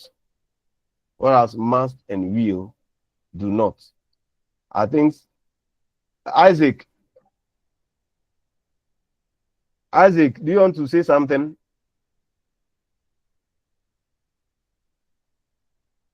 Okay. I think he has lowered his hand.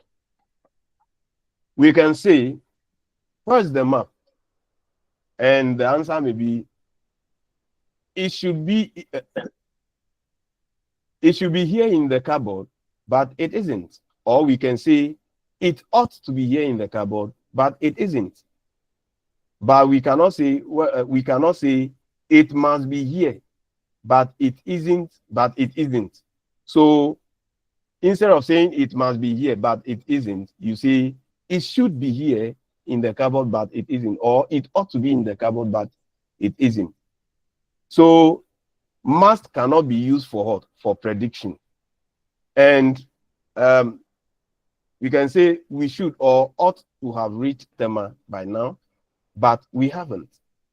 So you cannot say we must have reached Tema by now, but we haven't. And the probability meaning of should and ought is sometimes merged with that of non-binding obligation. For example, for this price, the hostel should be much better, or the hostel ought to be much better. This means that one would expect it to be better, or it has the obligation to be better. Then we move on with the modal certainty. What we call modal certainty is not 100% certainty of what? A categorical assertion is not a categorical assertion. It is chosen only if a speaker's knowledge does not permit a plain assertion, or because the speaker does not want to commit himself or herself. And it is expressed by will, must, be bound to, etc. For instance, will and must are the central or the core modals that most strongly express modal certainty. If, for example, I know for a fact that Jones forgot my birthday, I will simply say, Jones forgot my birthday. That's a statement of fact. That's a statement of fact. But if I choose to say, Jones must have forgotten my birthday, or Jones may have forgotten my birthday, this is admitting an element of doubt. It's different from just categorically saying that Jones forgot my birthday. These are two different issues. The first one is 100% certain. The speaker is 100% certain. So it has to do with a statement of fact. But when you look at the following ones where we have the must and then the may, there is some element of doubt in what the speaker is saying. Then we are continuing with the epistemic modality, but this time in relation to logical necessity, using must, for instance. The logical necessity meaning of must is parallel to the use of what may in the sense of what epistemic possibility. And it may be called epistemic necessity, since it implies that the speaker judges the proposition expressed by the clause to be necessarily true, or has a high likelihood of being true. So must in this sense means that the speaker has drawn a conclusion from things already known or observed. For example, the speaker in the Jones must have a lot of money. Here, the speaker in or the speaker of this particular statement has observed the Jones living in what? Maybe a mansion, using an expensive car, etc., and therefore draws the conclusion that they must be rich. Yes, based on the speaker's knowledge of all these things about the Jones, the speaker is saying that the Jones must have a lot of money. So there must be some mistake. You must be feeling tired. You must be feeling tired. Continue. So with regard to still on the epistemic necessity, is indicated by must is not to be paraphrased as in the light of what is known, it is necessarily the case that. So, but by something like, from what I know, the only conclusion I can draw is. So that is what the epistemic necessity is implying. It's implying that from what I know, the only conclusion I can draw is, but not in the light of what is known, it is necessarily the case that that is not what the speaker is implying. So, for instance, they are all the Kentish, they are all of Kentish, and they must be in Sussex, meaning it is possible that, this is clearly epistemic modality, which is concerned with what? Propositions rather than events. Propositions rather than what? Events. But you must know that must, in the sense of logical necessity, cannot be used in interrogative or negative clauses. The negative of can, which is or which has to do with possibility, fills the gap. So instead of using can, must, the negative can fills that gap. For instance, you must be joking. So it is necessarily the case that you are joking. So you must be joking is synonymous with you can't be serious. You can't be serious. It is possible that you are, it is impossible that you are serious. And similarly, she must be asleep means she can't be awake. She must be asleep is synonymous to she can't be awake. So we can also talk about assumptions or prediction using will and shall. Will and shall. For epistemic will, it expresses a confident assumption by a speaker or an observer based on what? Experience or known fact or what is usually the case. So it can be glossed. It can be glossed by, I assume that, for instance, her mother will know her age. Her mother will know her age. So here we have will plus have plus the past participle, which expresses a prediction made at speech time. That's the present time, with reference to an action carried out previously. For example, the fact is many consumers will have resorted to working in order to save money. The fact is many consumers will have resorted to working in order to save money. Here we have will followed by have followed by the past participle form of the verb. So will can also be used to refer to future time, expressing a modal judgment or prediction. So there will be time for a few questions after the lecture.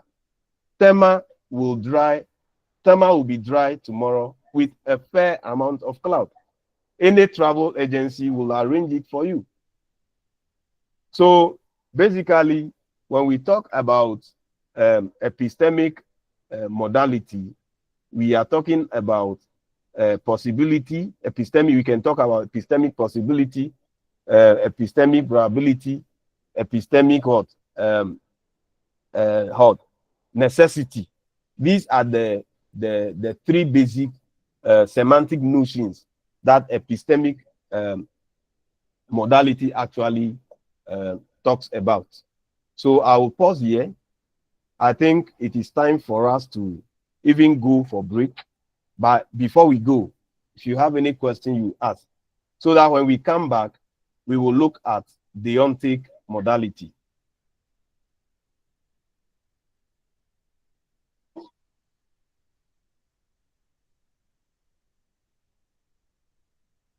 Any question?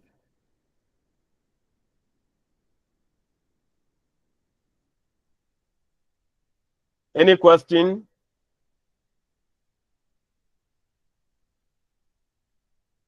Hello?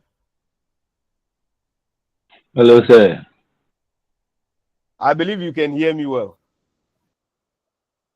Yes, sir. Yes, please. All right. Because it is raining at my end, so I'm wondering whether it is the network or it's just that you have decided not to talk.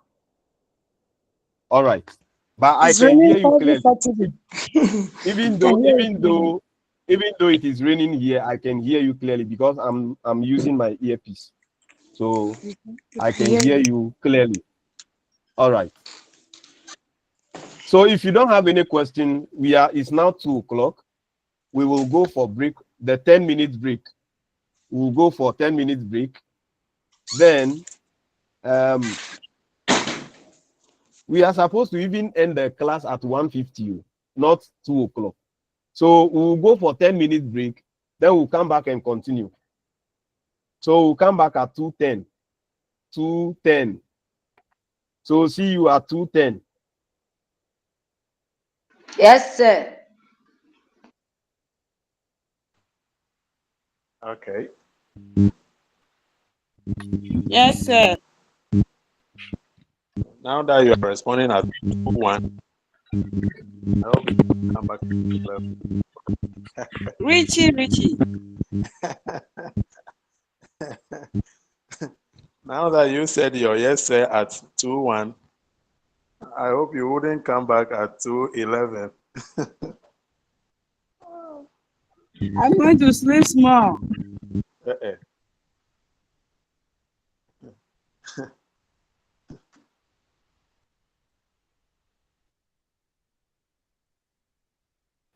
Ogbekpegolo, what will you be doing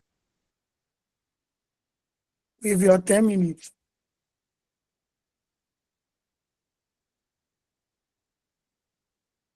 You are being recorded. I'll tell you back though.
Hello.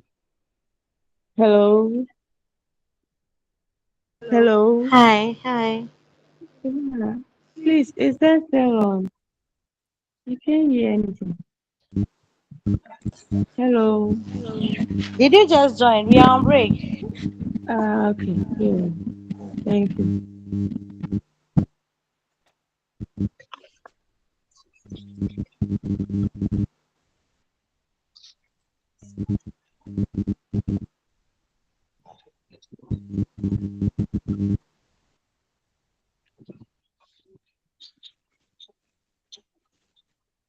Please, when are we coming back? Hello. Per the time given, it's time to return. So just stay cool. Doctor will join. Our lecturer will join. Dora, we are back.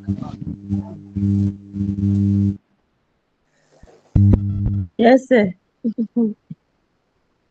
Yes. So we continue from where we stopped. I think I was about to begin the deontic modality before we went for break. Sure. So at the beginning, I indicated that these two categories of modality, that's epistemic modality and deontic modality, are based on the fact that in one, there is some kind of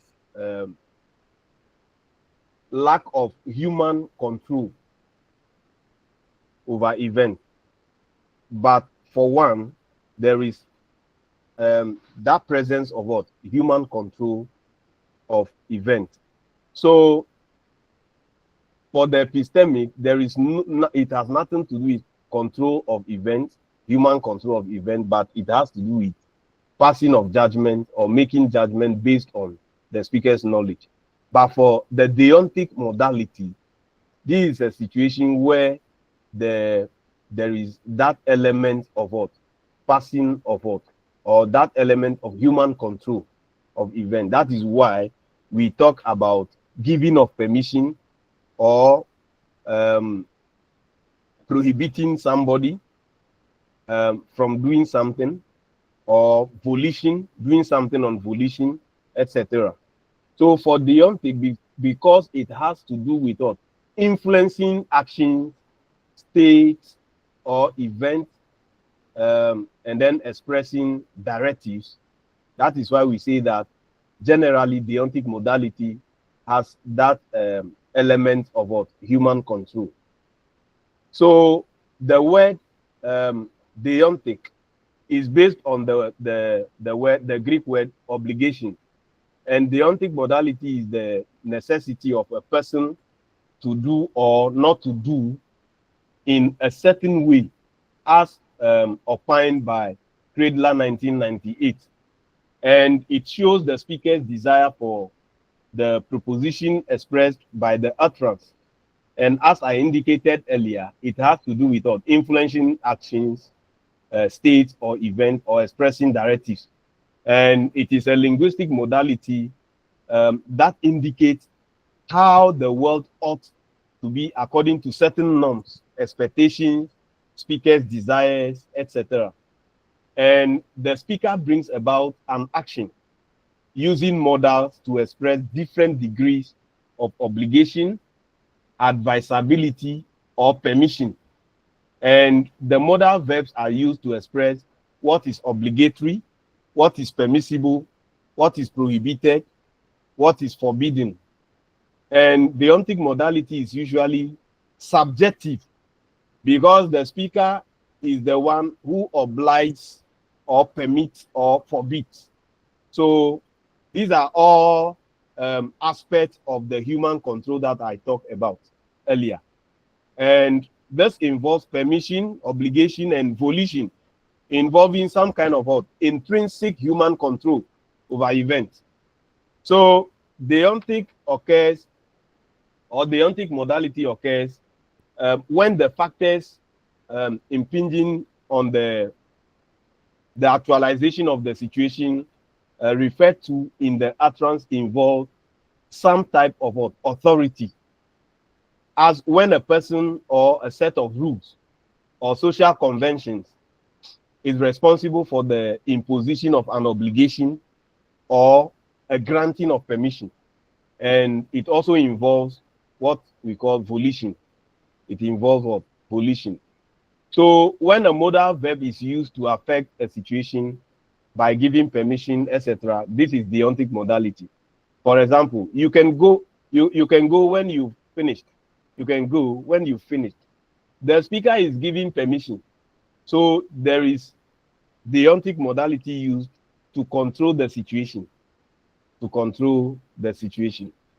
Just like the epistemic modality, the deontic modality is also placed on a value scale. I think this one too. Let me bring the heading up a bit. Just a minute. I think you can see the diagram clearly. Yes, sir. All right. So We cannot also, see. who said she cannot sleep?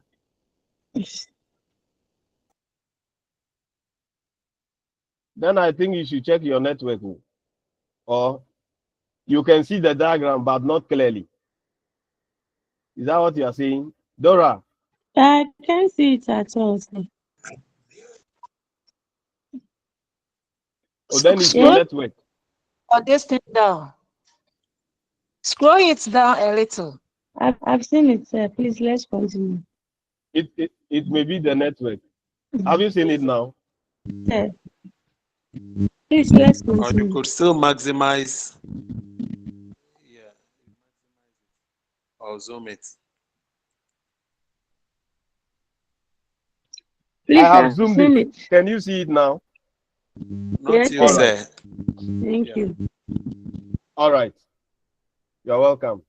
So just like the epistemic modality, the deontic modality in terms of obligation is also placed on a value scale. We can analyze it based on a value scale of high, low, and then medium. And when it is high, it means is required to, or median supposed to, allowed to is low. So from low allowed to high required to. And it also has negative and positive pole. For the positive pole, we have do. And then for the negative pole, we have don't. So just watch the poles critically. On the positive pole, we have do. So do required to, supposed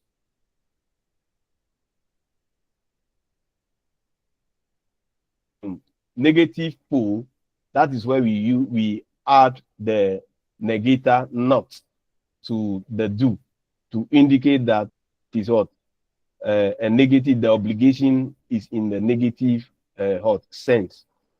All right. So from low to high, let's look at the interpretations.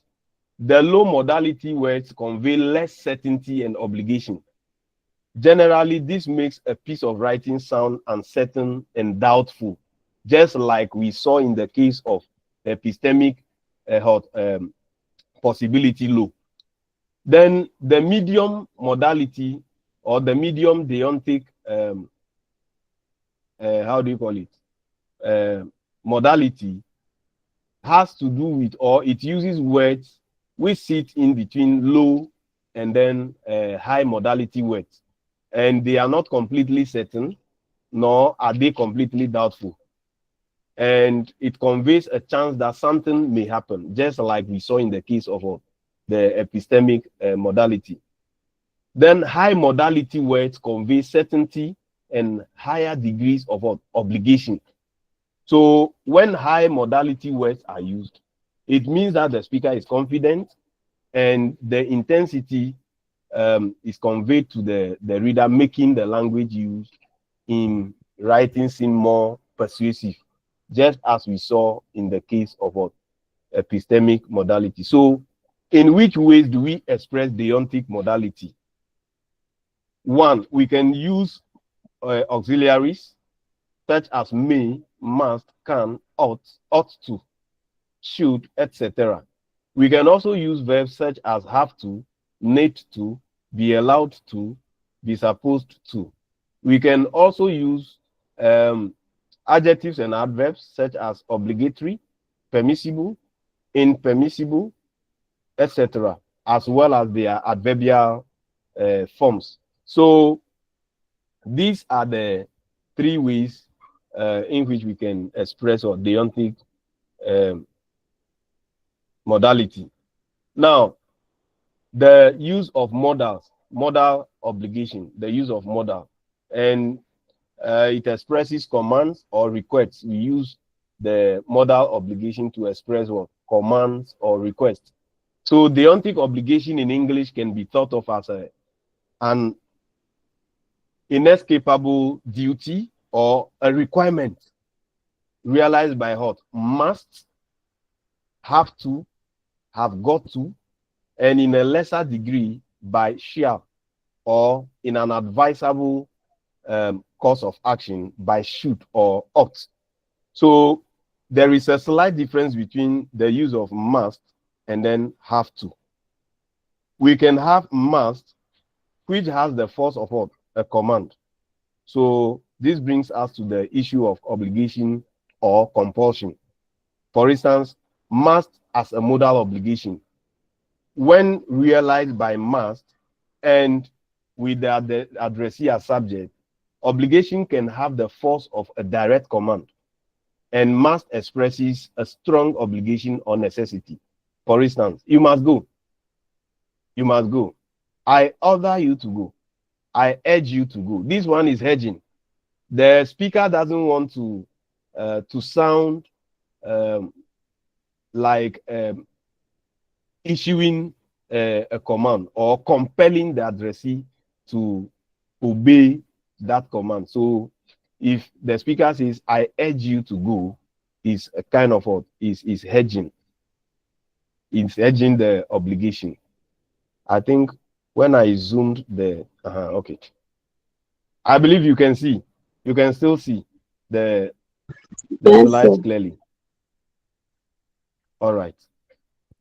Yes, sir. You must be back by 10 o'clock. You must be back by 10 o'clock. This means that you are obliged to be back, or I require you to be back by 10 o'clock. I must phone my dad. It's his birthday today. You must hand in your homework on Tuesday. Seatbelts must be worn by all passengers. And know that we won't use must to express obligation in the past. We use have to instead. I had to pay 300 Ghana cedis to renew my passport last week. Obligation using have to shows us that the obligation comes from outside the speaker. We sometimes call this external obligation. We have to wear a uniform when we are working in reception. When do we have to hand in our assignments? And we also have non-binding obligations using should and ought. And they express a medium obligation which is not binding or may be unfulfilled. People should drive more carefully. People should drive more carefully.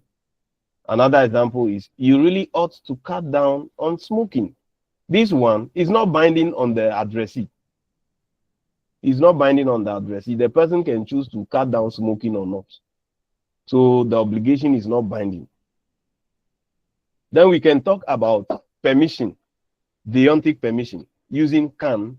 For instance, we often use can to ask for and give out permission. Can I sit here? You can use my pen if you like. Can I make a suggestion? So that's the use of can to express deontic permission. But using could to express deontic permission, we use could to ask for what? Permission, but not to give it. Could is more formal and polite than what? Can. So, could I ask you something? Could I ask you something? Could I interpret? Could I interrupt? Could I borrow your pen for a moment, please? These are all expressions which contain the use of could to ask for what? Permission. May, that we may also use may to give what? Permission. May is the most formal way to ask for or give permission. For instance, may I see your passport, please? May I see your passport, please? Then we can talk about deontic prohibition. And for deontic prohibition, we use can't and mustn't to show that something is prohibited, which means it is not allowed. And in using can't, we use can't to talk about something that is against the rules. Something that is against the rules. For instance, we can't park here. You can't take photos in the museum. Sorry. We can't sell knives to our under 18s. We can't sell knives to under 18s. We can also use must not and then mustn't, as I indicated earlier. In using must not, we use it to talk about what is not permitted or common on public signs and notices. So when the prohibition comes from the speaker, we can use must not. Visitors must not park in the staff car park. Visitors must not park in the staff car park. Baggage must not be left unattended to. Guests must not make noise after 10 p.m. You mustn't say things like that to your sister. You mustn't be late to class. I mustn't let that happen again. Who is that?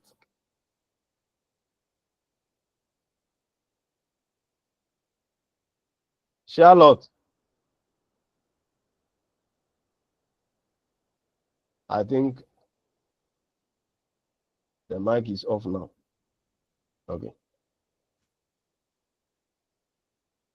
So we can also talk about deontic volition or intention.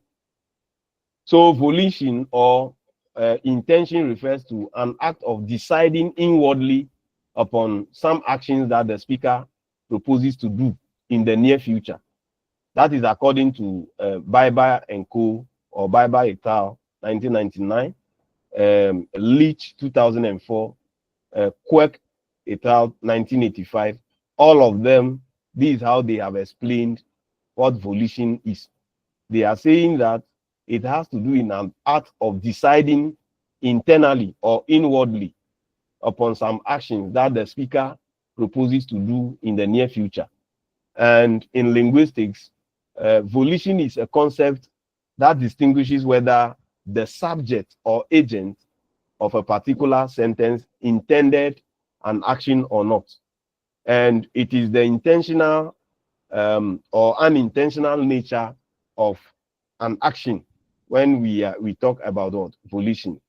And it's considered the same as what? Intention in linguistics.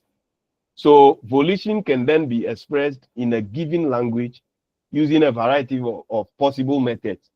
It often indicates that a given action has been done intentionally or willingly. So volitive sense can be expressed by the modal auxiliaries such as will, would, shall, and some semi-modal and semi-modal be going to. So as you can see, some examples have been presented. I shall cross the river myself one day. I'll take Sam to visit the elves. We'll go together. I shall be moving this autumn. I am going to find such a way if I can. So one thing you need to take note of is that the use of will for volition. You have to take note of the use of what? Will for volition. We will go together. And this reflects the speaker's volition to take action with others. We will go together. And we can also use will for prediction. For instance, it will be done by sitting and thinking. And it reflects the speaker's prediction about the event. And in different types of modality expressing requirement or obligation, the deontic modality probably expresses that which is necessary, which is obligatory, given a set of legal or moral principles. For instance, you must not drive over 70 miles per hour in Britain. You can't park here overnight. People should respect their elders. All these examples express that which is necessary, given a person's wants and desires. And other examples include, I must go now. You must go to bed. I have to make a note or I'll forget it. So in the first and the third examples, the obligation rests on the speaker. And in the second example, the obligation is transferred to the hearer. But the desire for compliance still comes from what? The speaker. So that is all about modality. We have come to the end of the deontic modality. Before we move on with polarity, I'll pause. If you have any question on the deontic modality, you can ask.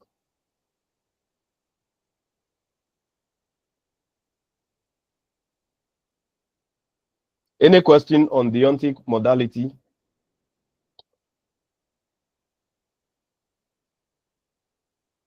Any question on the deontic modality? All right. We continue. Let's look at polarity. Polarity. This is also one of the concepts we have to look at under Unit 4. Now, when we talk about polarity, we are looking at the opposition between positive and negative. The opposition between what? Positive and negative. For instance, when we talk about positive, we can have examples such as it is, do that. And when we talk about negatives, the negatives of those examples will be it is not or don't do that. That is according to Halliday and Matheson 2014. So they are of the view that polarity is simply the opposition between positive and negative. Let's go further. Let's go further as to what they have said about polarity. So according to them, when a speaker or a writer makes a negative statement, they normally say that something cannot be the case, or is not true, or it is not happening. And clauses, phrases, and words can be made negative.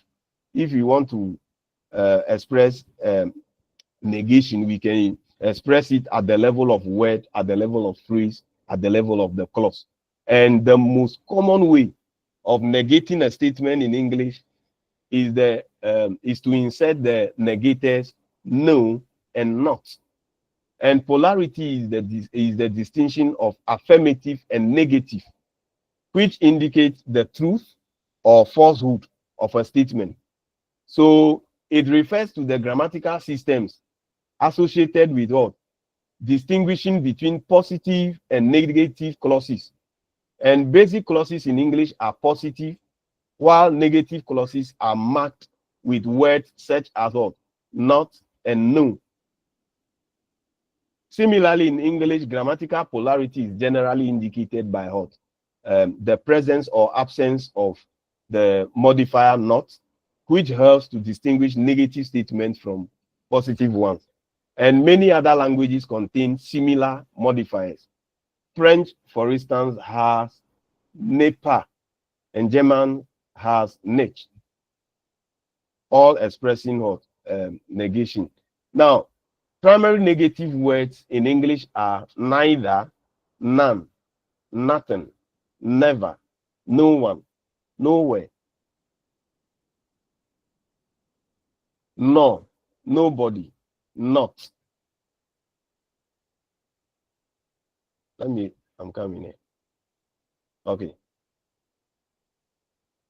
Secondary forms that are used to form negative or quasi-negative statements are few, little, scarcely, hardly, rarely, seldom, and they form commonly used for negation, such as prefixes. The prefixes include de. We also have dis. We have il. We have im, in, ir, mis, non, un, etc. These are all examples indicating what prefixes that are used to express what negation. Then for suffixes, we have less or lex.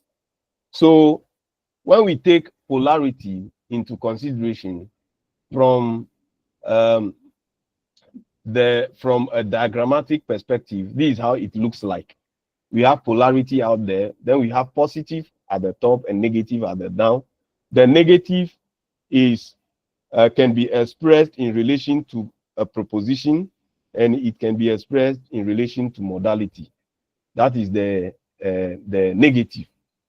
Okay, so polarity and markedness. This brings us to the idea of what polarity and markedness. And I indicated earlier that the positive form is usually in its natural form, therefore it is formally unmarked, and the negative is formally marked. So when we take the examples, it is do that, and you will say that those are hot and marked. And then when we take the second one, it isn't, or don't do that. These are the negative ones, and therefore they are marked. I think let me make it slash so that you will not forget. This is unmarked, and the second one is marked. All right.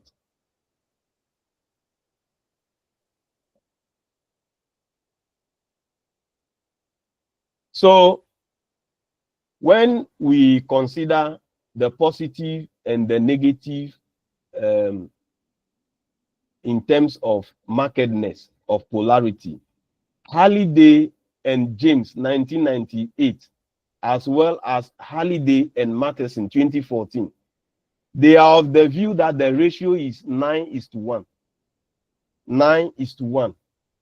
So it means that when you pick 10 expressions, you are likely to come across 9 positive expressions, and out of the 10, you are likely to see only 1 negative.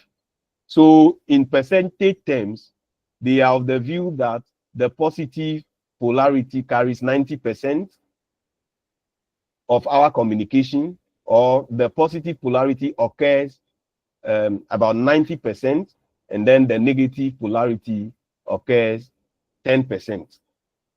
Yes, that is their view. So that brings us to the idea of what? Of negation. It brings us to the idea of negation. Now, we have different ways of what? Of realizing negation. We have the finite. We can realize negation through the finite, through the mood adjunct, through circumstantial adjunct, through nominal constituent, that is subject or complement, and through the determiner. Now, when you pick all these ways that I have outlined, this is how, in the form of a table, this is how it looks like. We have the finite, which is not in the contracted form N'(T). That's against the particle. Then that is all for the finite. Then when you take the mood adjunct, under the particle, we have no and then not. But against adverbs, those that mood agent that occur as adverbs, we have no way, never, seldom, barely, hardly, rarely, scarcely. Then circumstantial agent. For circumstantial agent, we have none under particle, we have none under noun, we have none under determiner, but we have one under adverb. That is nowhere. When you take nominal constituents, we don't have any against particle and adverb, but we have two against noun. That is nothing, and then nobody. Then when you come to determiner under nominal constituents, we have no. For instance, no one, no money, no table. Yes.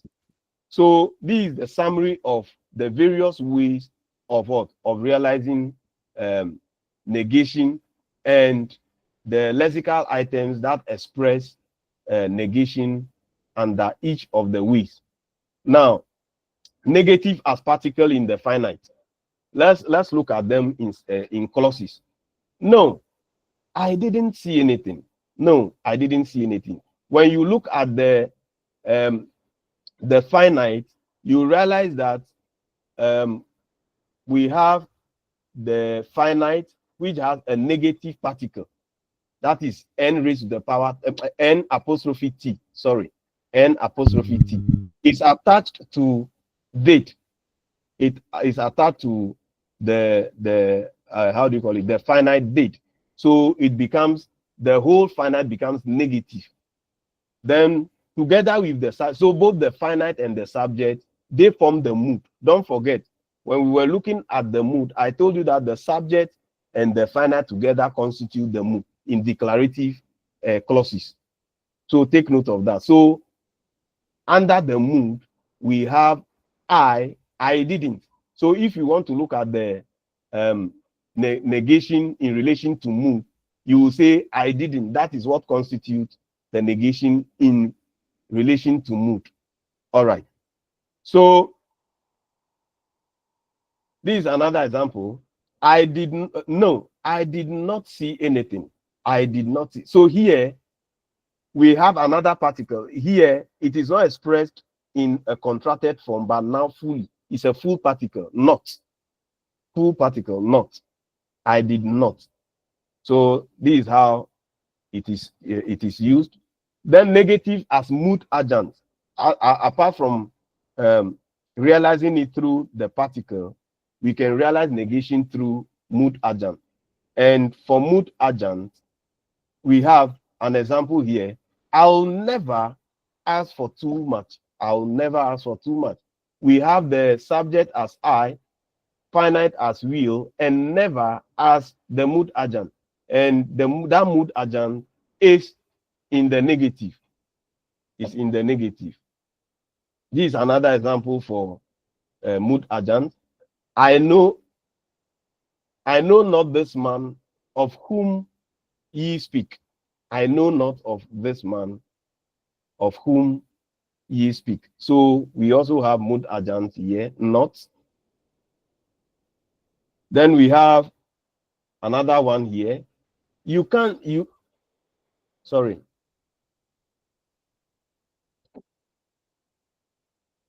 You cannot know. Here we have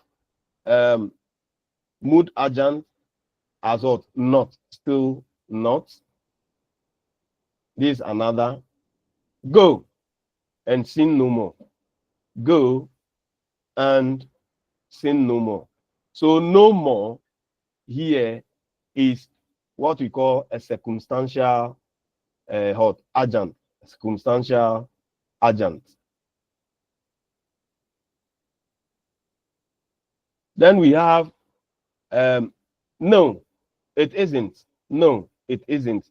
We have no here being used as what? Mood agent. Then we can talk about negative as circumstantial agent. There is nowhere to hide. There is nowhere to hide. There is nowhere to hide. Here you realize that we have the agent, which is indicating the circumstance of the situation. Then Negative as nominal element or complement. I have nothing. I have nothing. So nothing there is being used as what? A complement or nominal element. Nobody saw him. Nobody saw him. Nobody saw him. There, because nobody is functioning as the subject, it is a nominal element. It is a nominal element. When we talk about the nominal element, those that actually play the roles that usually the noun group or the noun family would perform. So here, nobody is performing the role of what? Of a subject, and subject is primarily or basically a role played by the nominal group. All right. So negative as determiner. He gave me no money. He gave me no money. So here we have a determiner no being attached to what? Money. All together serving as what? Complement. But the no alone is a determiner, a negative determiner. How do we test for presence of negative meaning? We can do that through reversed polarity tag. We can use reversed polarity tag to test for the presence of negative meaning in clauses. Let's look at some examples. Reversed polarity tag. He gave me no money. Did he? He gave me no money. Did he? So you realize that the tag is in the positive. Don't forget that when we were looking at mood, ways of expressing mood, we talked about the mood tag. The mood tag. And I said that if the declarative clause is in the positive, the tag is in the negative. But if the declarative clause is in the negative, then the mood agent or the tag is in the positive. So it's exactly what is happening here. So he gave me no money because no money is already indicating negative. The tag is what? Positive, which is did he. Then another example, he barely comes here. Does he? He barely comes here. Does he? So because barely, the mood agent there is in the negative, the tag is in positive. Yes.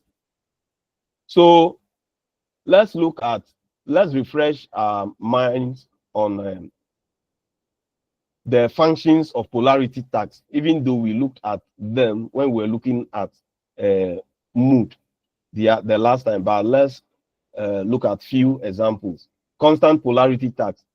It's you. Is it? It's you. Is it? So here we have the tag being the mood tag being hot, being hot. How do you call it? Being positive, even though the mood is in hot positive. Yes, this is what is called constant polarity hot tags, and we can also express negation through double negation. We can also express negation through double negation. We have prescriptive grammar of standard English, which considers double negation as well unacceptable. And for instance,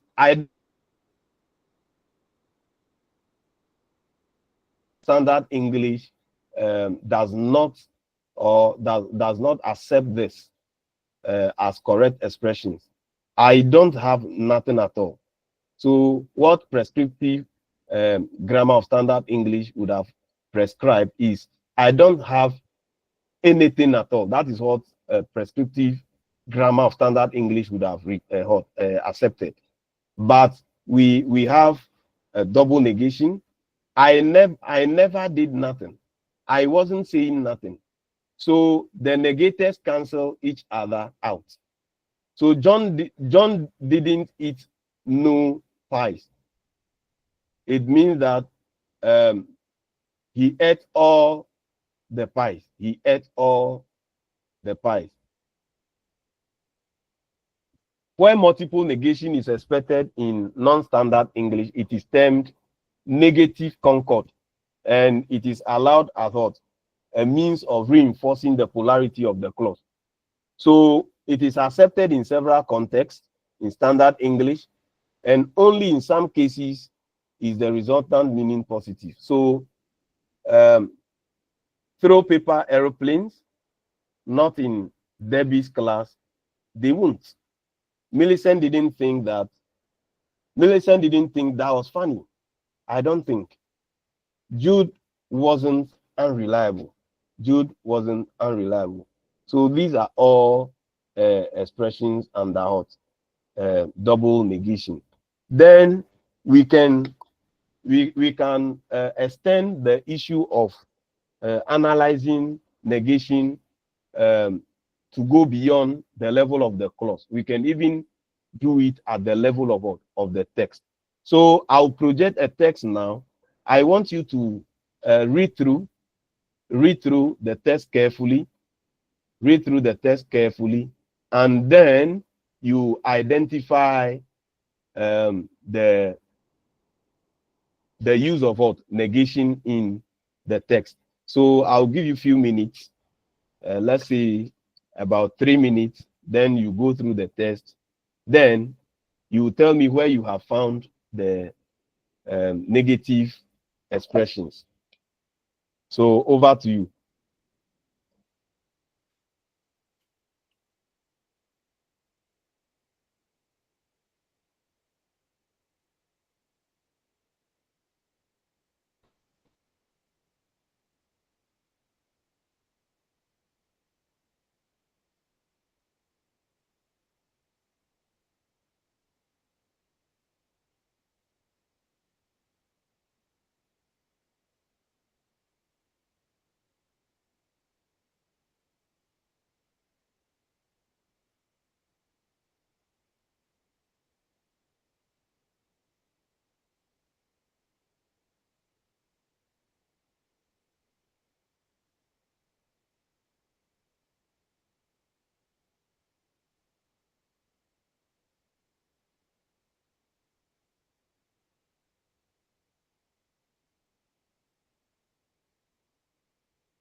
You have 1 minute left.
Yes, the time is up. Yes. What are the instances of negation?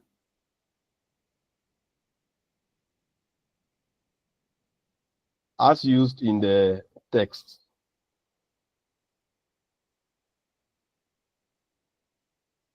Instances of negation. Are you with me? Okay, Jessica. Sir, in verse 1, of the write-up, I've Mm-hmm. seen don't. First of all, I've seen never, never. Never. That is the first, In the what? second, and then the third line. Okay. Uh, The use of never. Okay. the third and then the fourth line, the second and third line. Yeah, the All use right. of never, never. Okay. Any other? Dora. Dora I Kwanzaa. think the chorus, don't make me close. Don't. Don't. Okay. Nancy. So in the bridge, I Mm-hmm. don't really, don't. First line, don't. Second line, don't. I don't All really right. need, and I All don't right. want to. All right. Any other? Mary.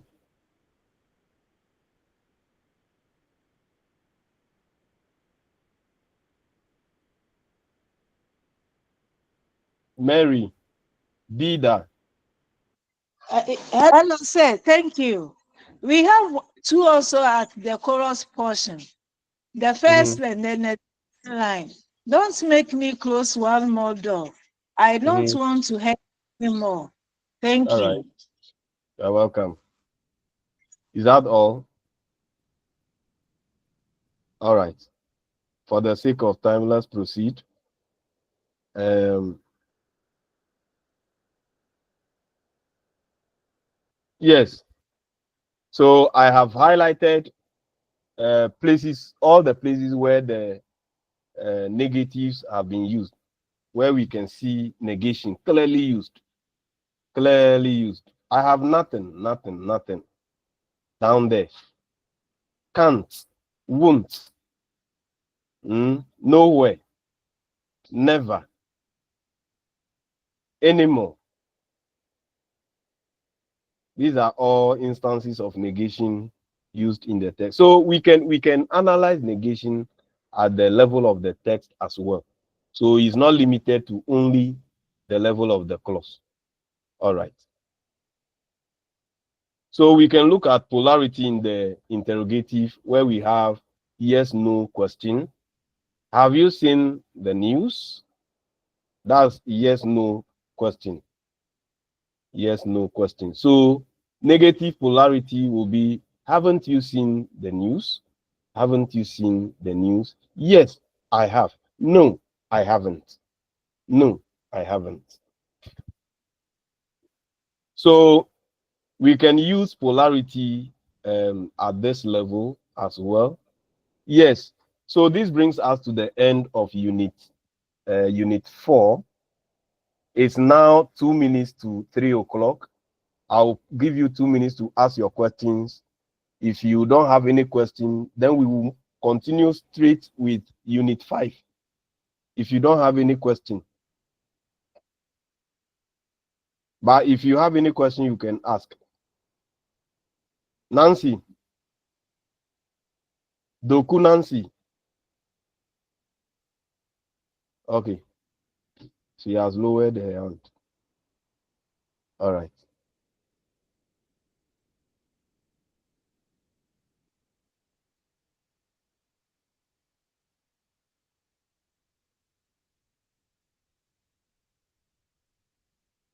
Okay, let me present my slides for unit 5.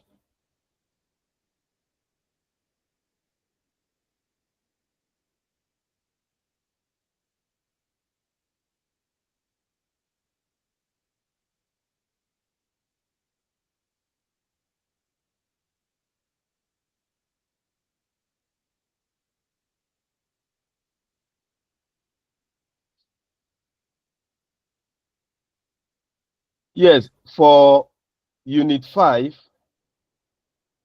we will be looking at clause combining, and in relation to clause combining, we'll look at coordination and subordination. But the course outline, that is what is there, even though there are details with regard to what we should look at under coordination and what we should look at under subordination. Briefly, that's what we'll look at. We'll look at coordination and then end the unit with subordination. Yes. So what is your view? How do you, when we talk about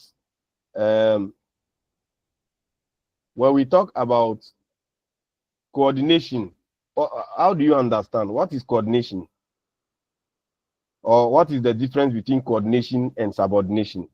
The basic, at least the basic knowledge you have. Jessica.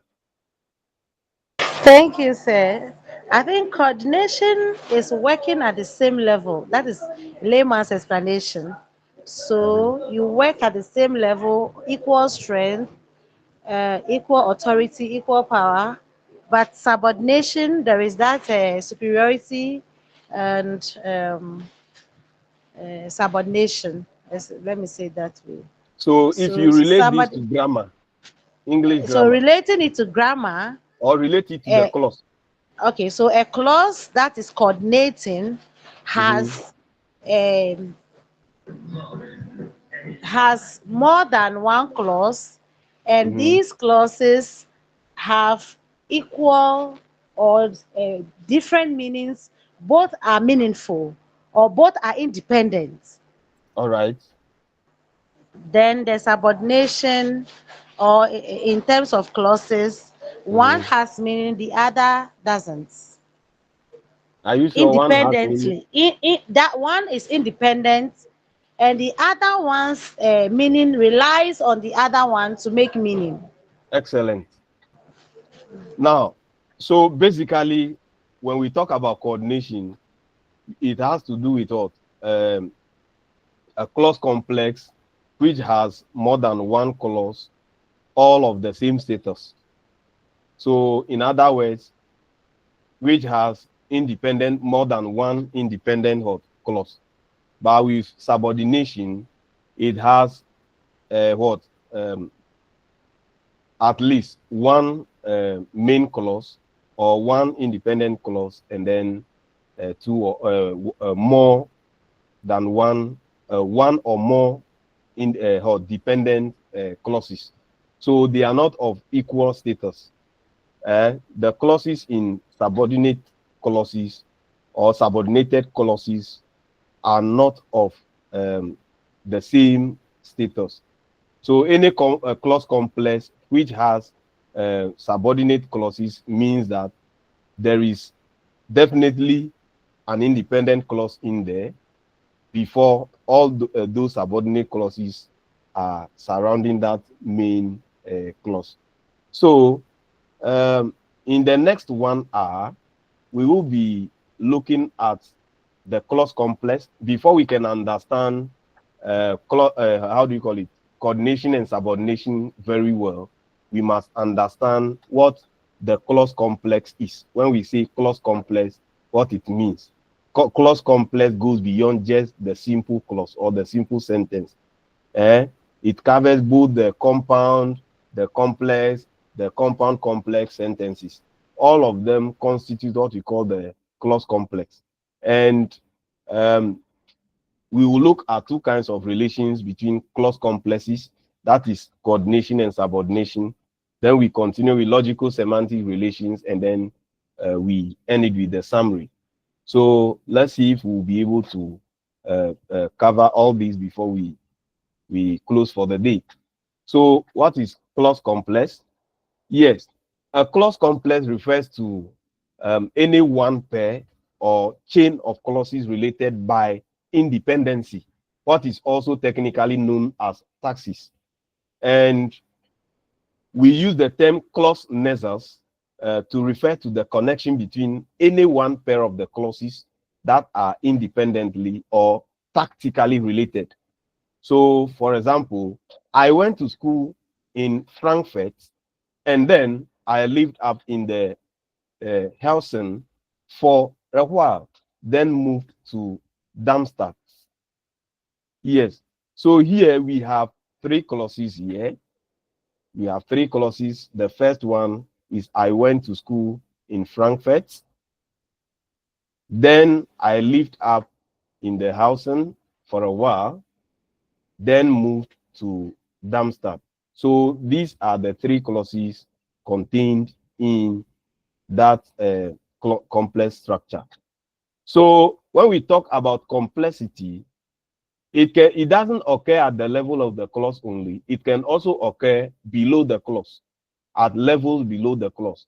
For instance, it can occur within the verbal group. So we may have a verbal group complex. For instance, we are supposed to go home today. So we have are supposed to as one component of the verbal group, and then go as the second component. Then he is trying to climb the tree.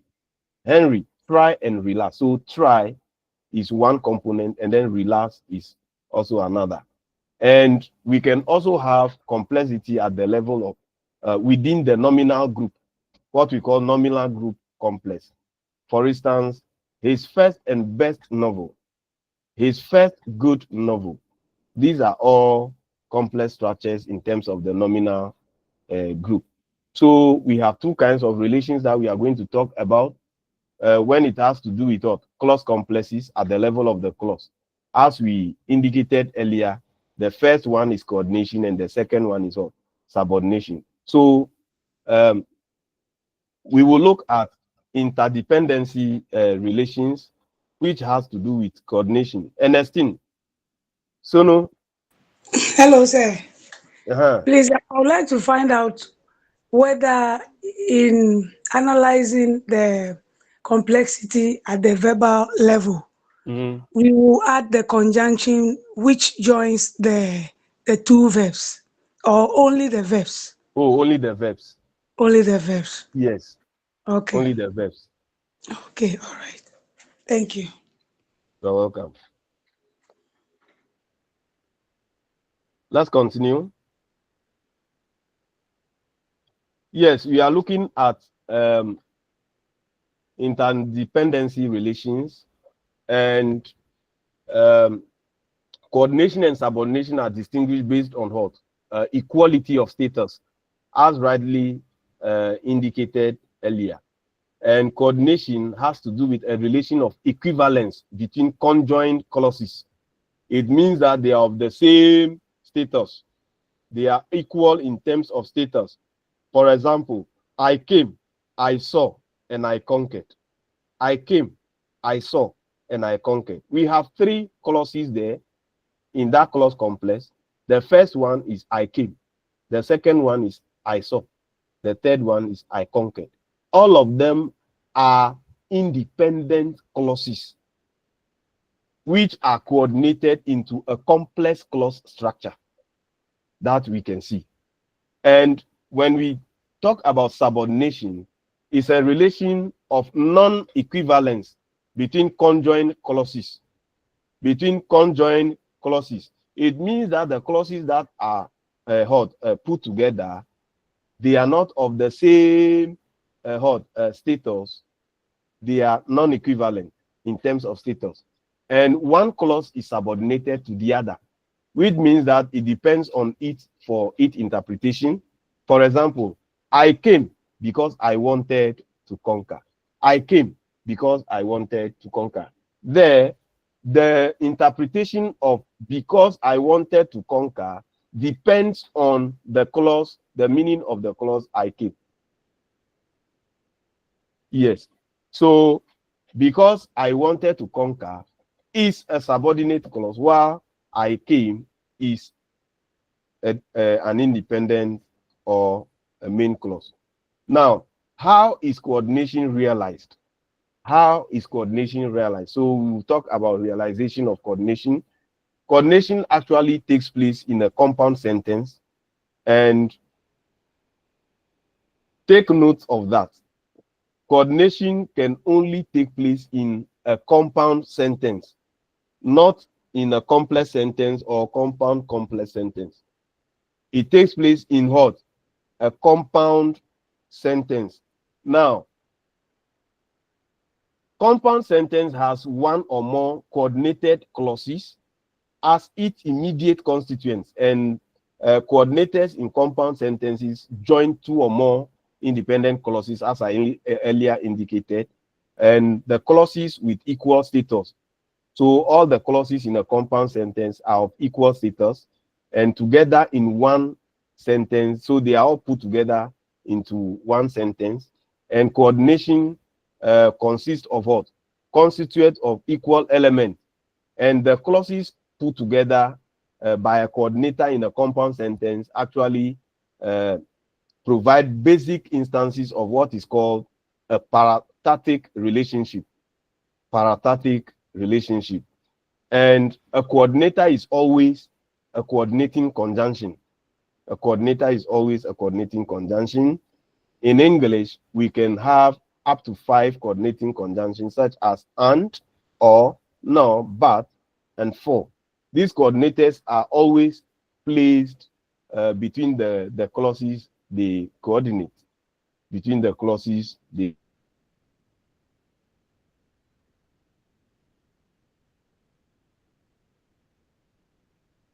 two. He is mowing the lawn and I am cutting the Sir, flowers. please, I have a question. I went to the supermarket and bought ingredients for soup, but I could not cook. Who is that? Please, it's Jessica. Who is that? Jessica. Hello? Jessica, what's the problem? Sir, please, you mentioned that there are 5 coordinators, and I saw all except yet. So I want to know if there is a change up there that hasn't reached us, or it's an omission. It's not a change. It is not a change, but they are even 7. Okay. But 2 of them, that's yet and then so. Yet and so. They are in between. Okay. So they are actually defined by the context in which they are used. That is the only way you can determine whether they are used as a hot conjunctions. So the 2 of them are in between. So it is the context that determines whether they are used to indicate coordination or they are used to indicate subordination. So thank you. Basically, these are the 5 that we have for coordinating. All right. Shall we go on now? All right. So it is possible to form a compound sentence using more than what? One sentence or clause. As we saw earlier in that sentence that I highlighted, that it is possible to see more than to see more than one sentence or clause. Yes. So the cloud gathered and it rained. The farmer planted but could not harvest. I'll go to the market or to the farm. I'll go to the market or to the farm. So each of the sentences has what? 2 simple sentences which are equal constituents of the sentence and are linked by what? The coordinators and, or, and then but. And we need to know that in coordination, it is not possible to front the conjunction. And the second of the 2 coordinator clauses and still retain the coordination relation between the clauses. So what I'm saying basically here is that you cannot front the coordinators. Yes, the coordinators that begin the second clause, you cannot front them. You cannot bring them to the beginning of the sentence. No, you cannot do that. You cannot do that and still retain the coordination relation between the clauses. For example, we cannot say, and it rained, the cloud gathered, but could not harvest, the farmer planted, and bought the fruit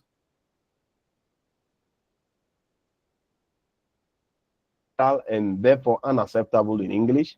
And this kind of fronting is instead typical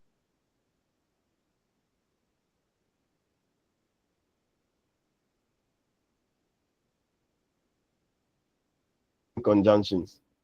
All right. So this brings us to the issue of symmetric, or what we call synthetic coordination with the use of and. And in the use of the coordinating conjunction and, we can recognize a contrast between what is called symmetric, that is synthetic, and asymmetric or asynthetic coordination. And when we talk about symmetric coordination, the two clauses without changing the meaning of the whole sentence. For example, Jane played the piano and Mary sang. So we can change the places of the clauses in this way. Mary sang and Jane played the piano. So irrespective of the position of the clauses, there is no change in meaning of the whole sentence. So it is clear that whether the piano is played first or the song is sung first, the meaning of the sentence remains the same, and meaning that each of these actions could take place first without changing the meaning of the entire sentence. So James married and had a baby. House fasted and prayed.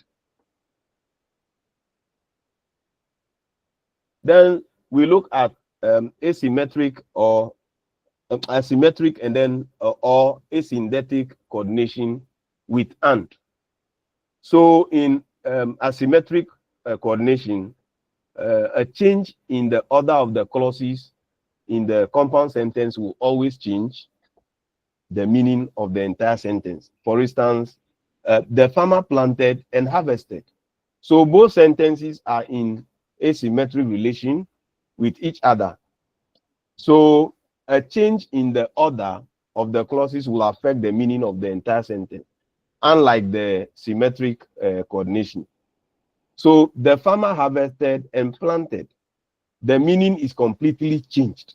So in this order, the harvesting does not depend on what is planted. Oh, who is that?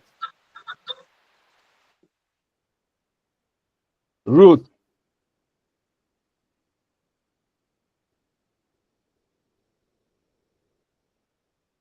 Let's continue.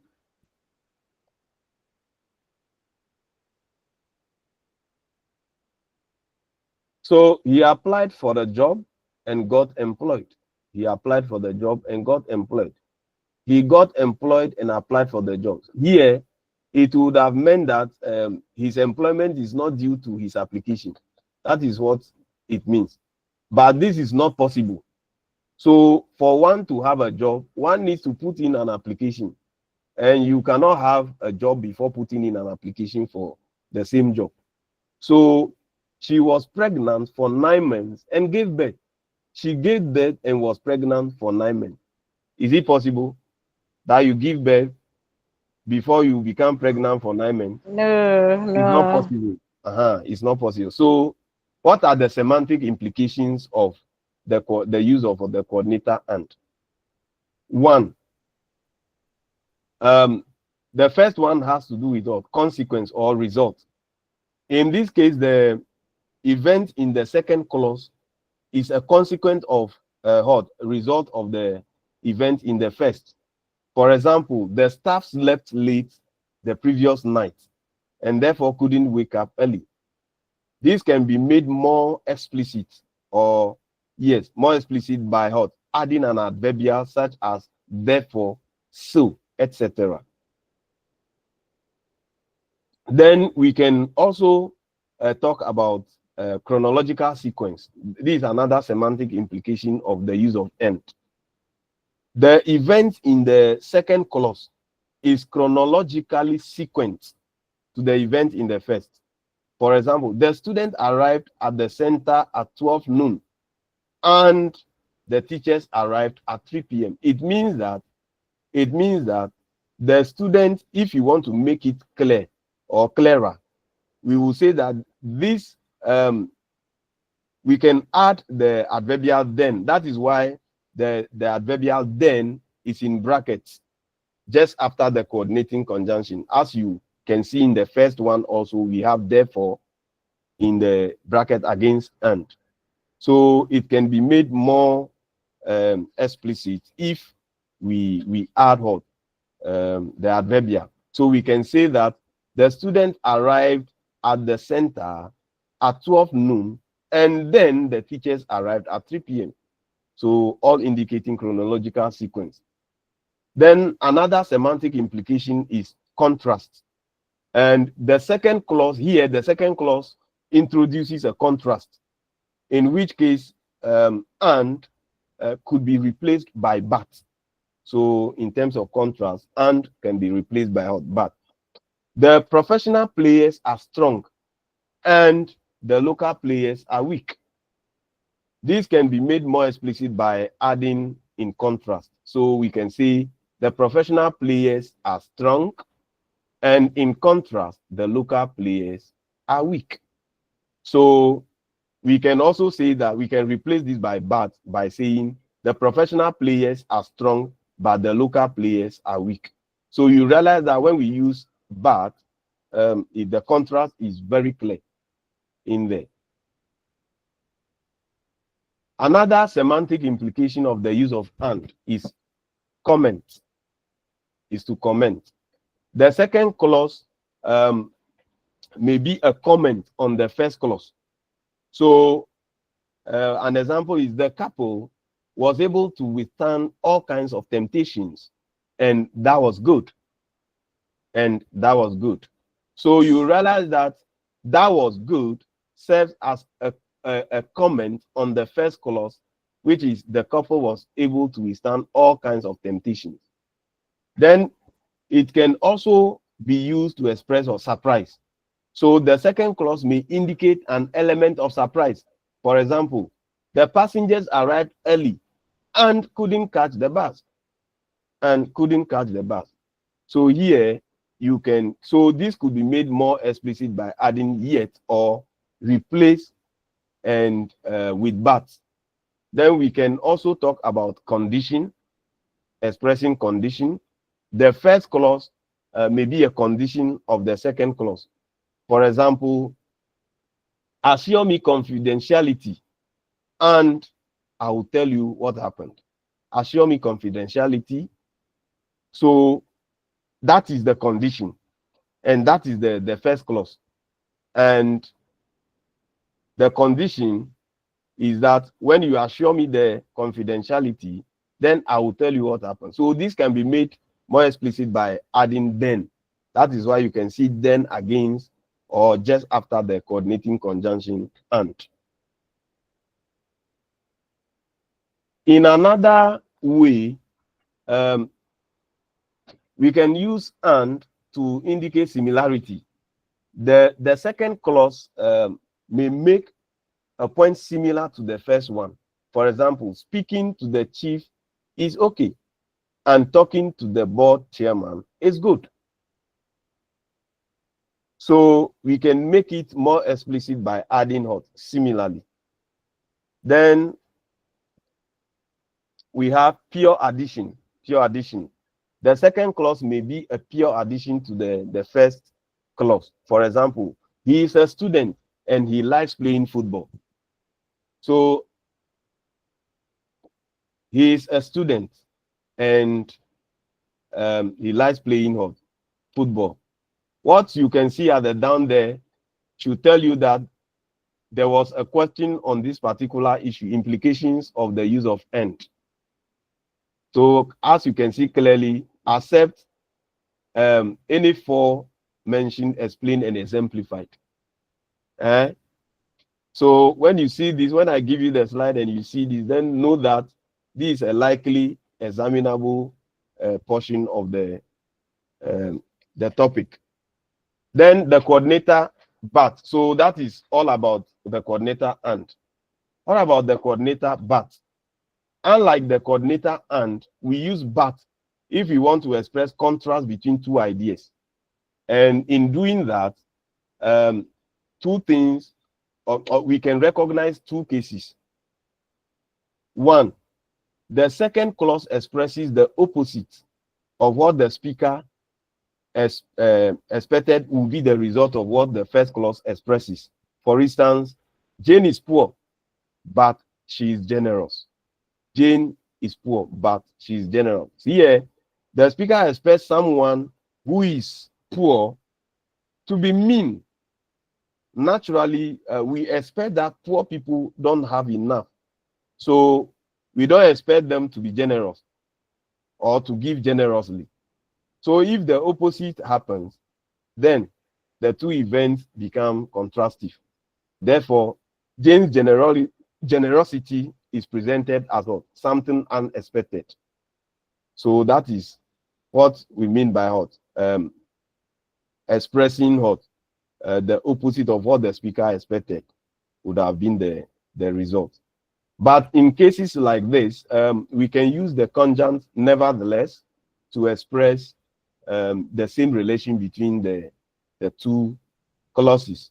Jane is poor, nevertheless, she is generous.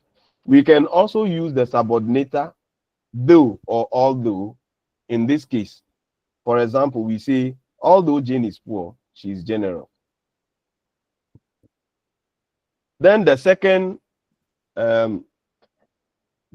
point is that in using the coordinator but, the second clause does not express the opposite of what the speaker expected will be the result of what the first clause expresses. For example, John likes fried rice, but Mercy can't stand it. Here, the idea can be expressed differently, or the idea can also express the same type of contrast by the use of subordinators while and whereas. While and whereas. For example, John likes fried rice while Mercy can't stand it. John likes fried rice, whereas Mercy can't stand it. Then we move on with the use of the coordinator or. So it use this can its use can be symmetric or asymmetric. In symmetric coordination, two alternatives are coordinated, but the order is irrelevant, and a change in the order of the coordinated clauses does not affect the meaning of the sentence. That is, if you are talking about symmetric coordination. For example, we can walk or we can take a bus. They can eat rice or eat yam. So both are in symmetric relation. So a change in the order of the constituent does not affect the meaning of the ideas, the clauses expressed as presented by the speaker. He can go or stay. He can go or stay. But when it comes to asymmetric coordination with or, it can be interpreted as expressing a negative condition and a consequence. For example, speak now or forever hold your peace. So it means that if you do not speak now, you must forever hold your peace. Meaning you either act now or you don't act at all. You either act now or you don't act at all. So what are the semantic implications of the use of or as a coordinating conjunction or as a coordinator? It introduces an alternative. That is the first semantic implication. You can sleep over in her house or you can go to a hotel. So introduction of what? An alternative. You realize that the second clause introduces an alternative to the first one. Or may be used to imply a negative condition. So, for instance, increase my pay or else I'll kill you. Increase my pay or else I'll kill you. It may also express a restatement or a corrective. For instance, they are having fun or at least it appears they are having fun. The girls are fond of children, or at least they wish to be mothers. We can also use another semantic implication of the use of or is that it's used as inclusive to combine alternatives. For example, you can boil an egg or make sandwiches or do both. Yes, take note that or has limited semantic implications as compared to the use of what? And. So or has just 4 semantic implications. Then we have correlative coordination. For correlative coordination, we have what we call correlative conjunctions, such as either, or, into bracket else, both, and, neither, nor, not only, but also.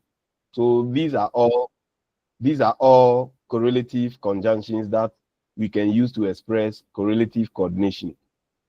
Now, the example, he will either come here or I will go to his place.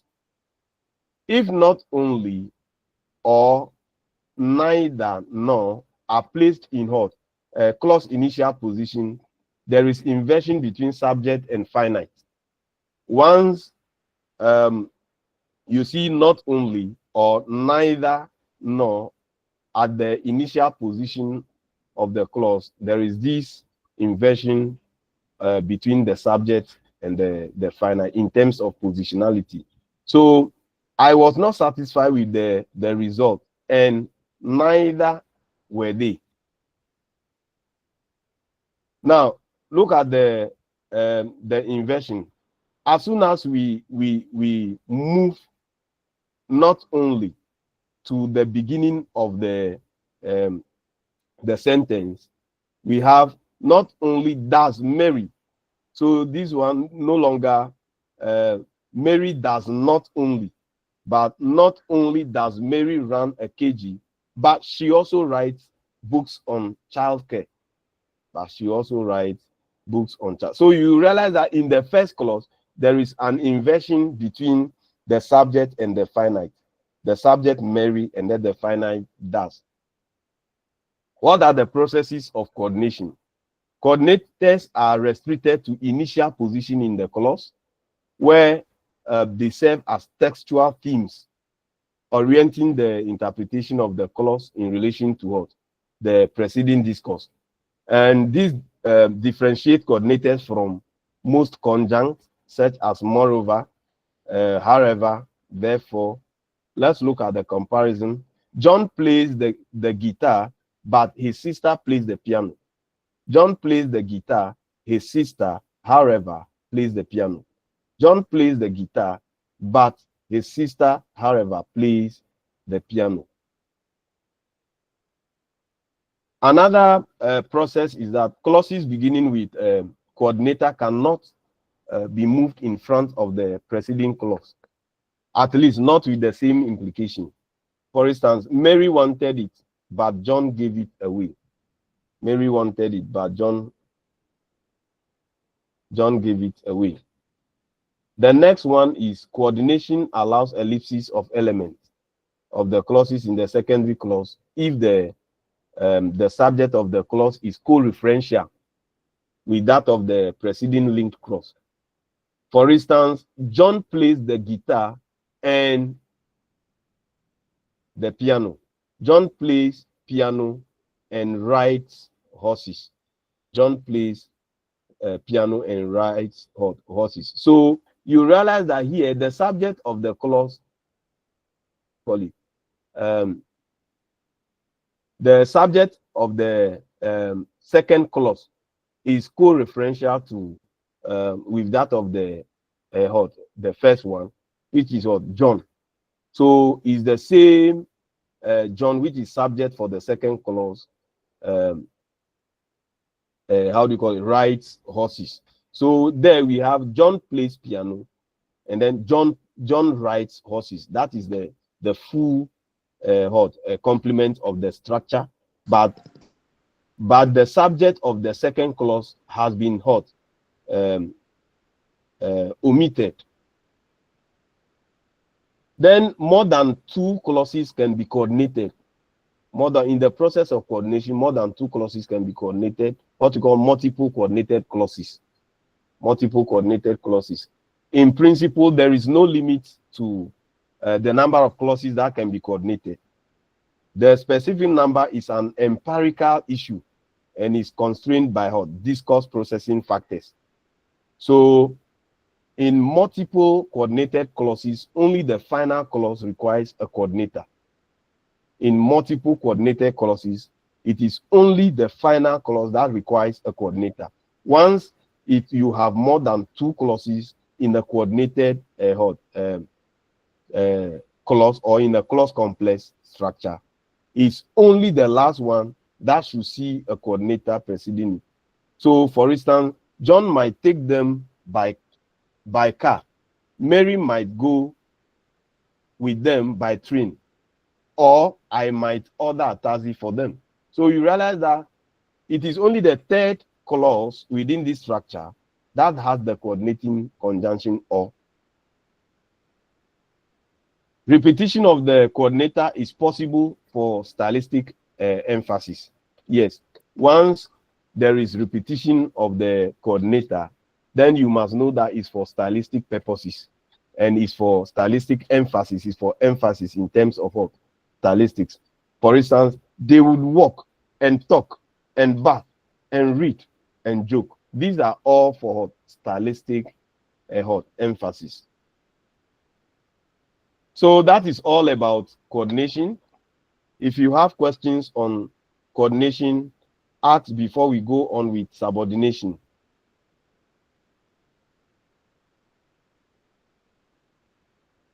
Ernestine. Hello, sir. Yeah. I would like to find out whether we'll be treating punctuation within compound sentences, because I've realized that in your examples, some of them have got commas before the coordinators, while others do not have. And I know that it is structurally appropriate to punctuate, to always place a comma before the coordinator, particularly if the two sides are full, if they all have the subjects, the verbs, everything available, yeah, or the subjects are different. There's a need to always place a comma before the coordinator. The coordinator, as But you then, can see on the screen now. Okay, The yes, first but I example, as you can. realized, yes, I realized that they were omitted from some of the examples that were given. Wow. So Are I you want to sure? find. Yes. Wow. Because I remember even I was teaching this, and a colleague said that there shouldn't be any comma. So when you were treating it, but then I told him that that's what I knew. So if you can touch a little on it so that we can all get it very clear. But then if you are not probably prepared for that today, maybe going forward, if you can. Oh, I'm just trying to go back to see where you are saying I Okay. don't have the. We don't have the slides here, so. I think it is only in the correlative coordination that I don't have the comments before the second clause.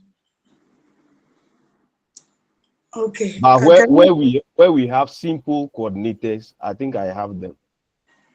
Or because we don't have the, for example, let me see whether we don't have the slides here. So okay, you can boil an egg. I was reading one. where? You can boil an egg. I've seen Make one here. I've sandwiches. seen one here. It's an omission. Okay. Yes. Because you can see it is in some over here, but not in some. But where we have the same subject, you can boil an egg or make sandwiches or do both. Here, because the how do you call it? Because the subject is Subject is co-referential. one. Yes. Co-referential. There is no need to put a comma before the coordinator. Yes. Yes. If you were to be, you can boil an egg, or I will make sandwiches for you. That is Yes. where you will need a comma before the or. It's very explicit. Yes. Okay. It's yeah, it's so. Okay. So I just wanted that aspect too, because in the exam, maybe we are asked a question and I want to be sure if I Exactly. could maintain the convention or there may be changes or realization Oh, on the implementation. convention is still like that. Okay. Yes, it's still like that. Okay. Thank you. You're welcome. Any other question? Mutala Hamidu. Is it Mutala? Mutala Hamid. Thank you, sir. Okay. Sir, mine is not a question, it's an appeal. You know, I have joined you from Sunyani Study Center because our lecturer today is not available. So we were asked to join the various centers where online teaching are going on. So I'm fortunate to join you. But what I've realized is that the slides that you are using is different from what we have here. So I'm appealing to that. What do you have there with you? You know, it matches from beginning to somewhere where I experience a diversity. God, there's changes. Where you started Diversity, from how? unit 5, there's a different. The two slides diverse. The two slides. Which two slides? I can't What get you. now? What you are displaying on your lecture and what we have here. These two slides I'm referring to. Which two slides? What the you are one on the displaying, screen now. yes, and what we have here already at Sunyani Study Center. What's the difference? Starting from Unit 5, the content, what you have from Unit 5 is different from what we have it here. Yes. So that's why I say it matches up to the certain level that I experience that differences. So what is the difference? What's the exact difference? That's what I want to know. So while yours is talking about these correlation and the rest, and ours is talking about still Concord. But it matches up to it matches up to where we have the probability table, and there the changes begins. Okay, I can understand now. I can understand what you are talking about. I saw, in fact, what you are talking about, I think I saw it somewhere, I think with one of the students, and I realized that they repeated Unit 1 information somewhere along the line. It's a mistake in that slide. That's what we have here. So I'm pleading with you. You can the Unit 5. This is how it's supposed to be. So I'm pleading if you can share yours with us at the general platform so that we all can get Which access general to it. platform? At the UCC, I learned that now they have restricted it that only administrator can post a message on it. The issue is that I always share my slides to my students through the course reps. So if you can contact any of the course reps for the online classes, that's fine. Okay. Yes. So excuse me, which center is this? I think Zenith, Holy Child, and other online centers. I think 3 centers put together. For the other online centers, I've been trying to reach them, their course reps. Up till now, I've not heard from them. So for now, I know of only Holy Child and Zenith. So then after even though I have a lot of students in my class today, more than 100 students.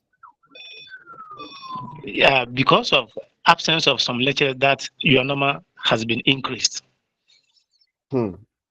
Yo, let's go on. Okay.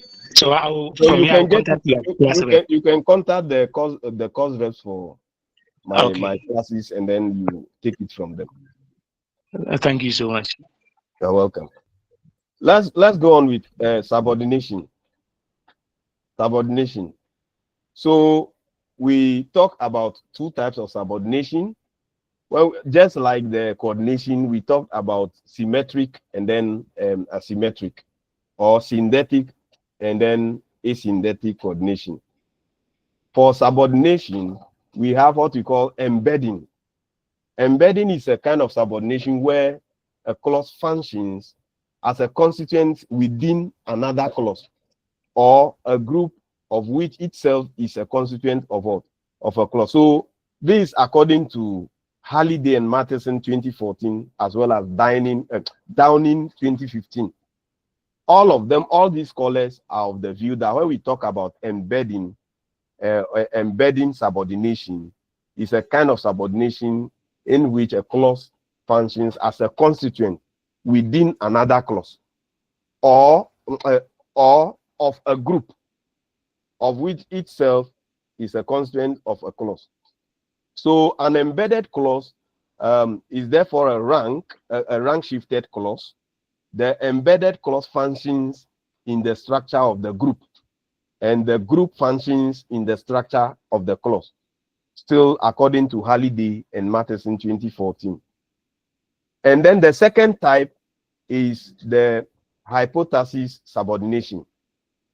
We have the embedding subordination and then the hypothesis subordination. So the hypothesis subordination has to do with subordination in which a conjunction between a pair of clauses, where one clause is subordinate to another. And hypothetic subordination is a relation of non-equivalence between two clauses. Don't forget that at the beginning, I talked about the fact that when we talk about subordination, the status of the clauses subordinated are not the same. We have independent clauses in there, and we have dependent clauses in there. So it's the same thing being said here. So once the subordination is hypothetic in nature, it has to do with a relation of non-equivalence between the clauses subordinated. And subordinators are used in forming complex sentences. And a complex sentence always consists of what? One main clause and one or more other subordinate clauses subordinated to it. And subordination can be used to arrange sentence parts of an equal importance. Subordination is an asymmetrical relation. The main sentence and its subordinate clauses are in a hypothetic relationship. That is, they form a hierarchy in which the subordinate clause is a constituent of the sentence as a whole, according to Huddleston and Pullum, 2005. And a subordinator is a word which stands peripherally in a clause and indicates the subordinate status of what? A clause marked by it. And subordinators mostly give information about the semantic kind of subordination. For instance, adverbial clause, relative clause, etc. Let's look at the summary of all that I'm talking about. We have simple conjunctions here: when, whenever, where, whenever, because, if, unless, until, while, as, though, although. And when you talk about conjunctive groups, which are used as subordinators, we can talk about as if, as though, even if, even though, even when, soon after, no sooner than.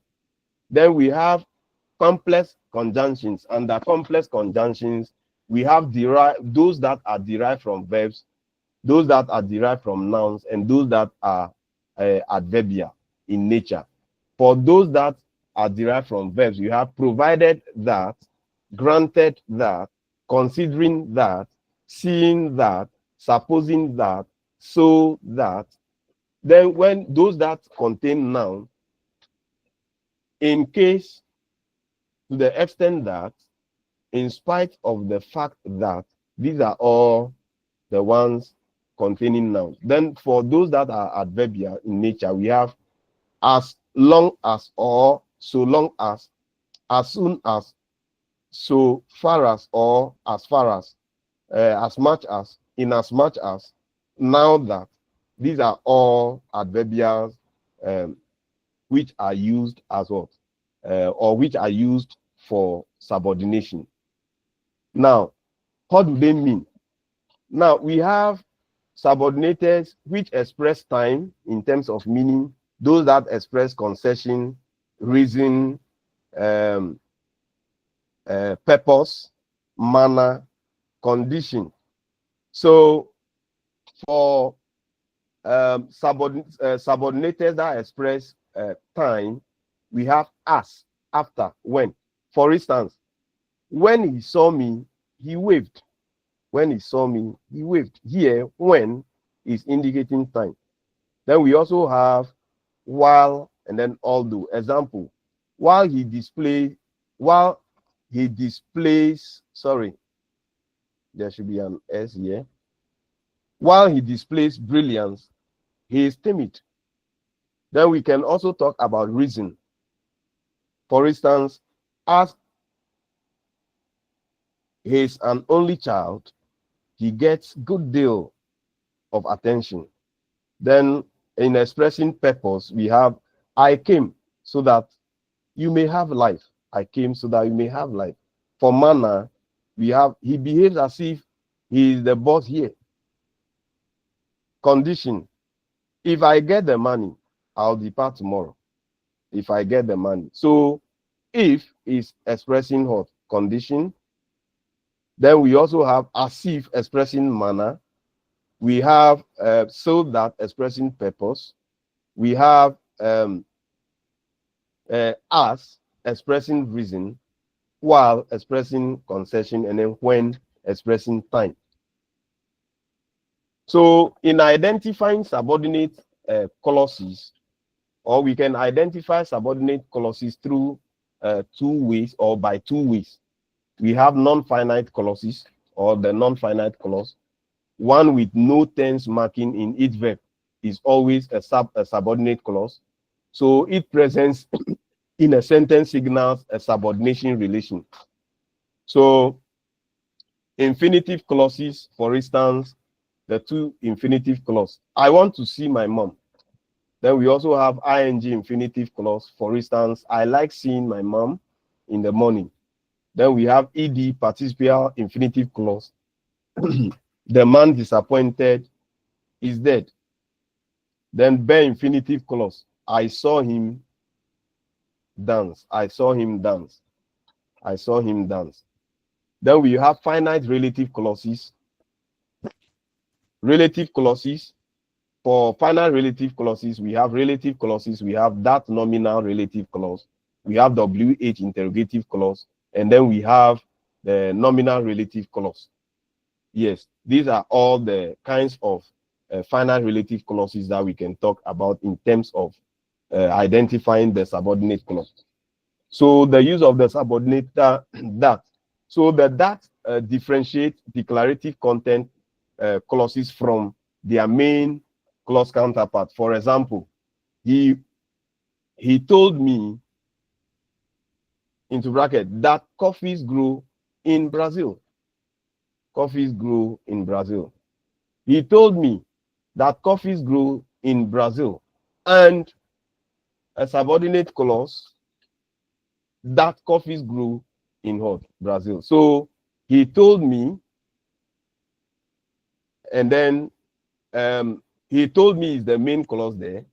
Then the subordinate clause is that coffees grow in Brazil. We saw the man. We saw the man who kidnapped the girl. Or we saw the man that came to visit her parents. So in talking about coordination and subordination, one thing we need to take note of is logical semantic relations. What are logical semantic relations? And these are relations between coordinated clauses, logical semantic relations of hypothetic clauses has to do with how do you call it? Subordinate clauses. And with a few exceptions, hypothetic subordinate clauses are normally related to the main clause by enhancing it. That is, they enhance the meaning of the main clause by reference to time, place, manner, concession, condition, reason, as we saw earlier in that table. So this is the summary. This is the summary. So this is the summary of the logical semantic relation in terms of what? Subordination. So the logical semantic relation of elaborating.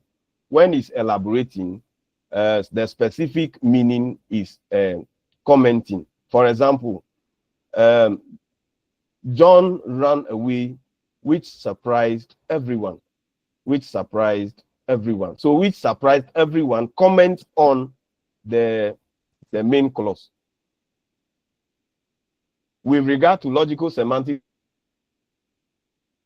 extension, we have John ran away, whereas Fred stayed behind. These are all expressing of contrast. So whereas actually expresses what? Contrast. It extends the meaning of the first clause by what? Establishing what? Contrast. Then we have condition, that of condition. If I won't believe, sorry, I won't believe unless I touch him. I won't believe unless I touch him. Here we have unless expressing condition. Then when I came, he was sick. When expressing time, all talking about extension of the main clause. Then we can also talk about enhancing. Enhancing, where we have condition, time, place, reason, all falling below enhancing.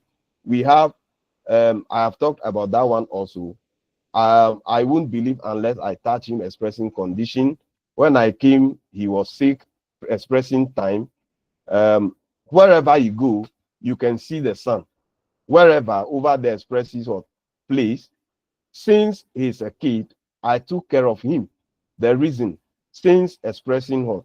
Logical semantic meaning, a relation of what?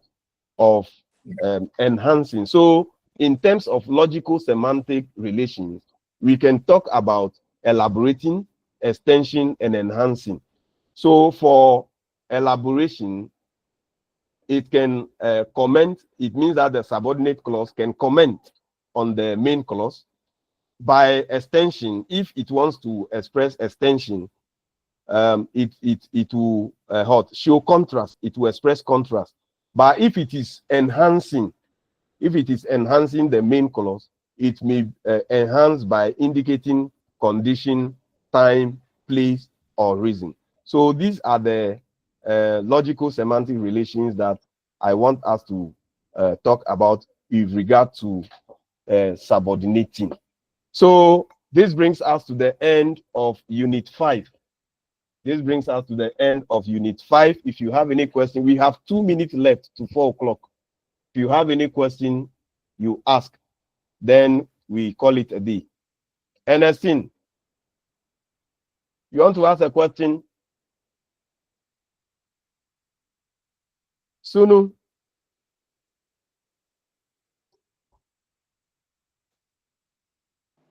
No, it's an old hand. Okay. So it means that we have been able to look at Unit 4 and 5 today. Mabel Adam. Sir, Mm-hmm. will you please do us favor with the slide?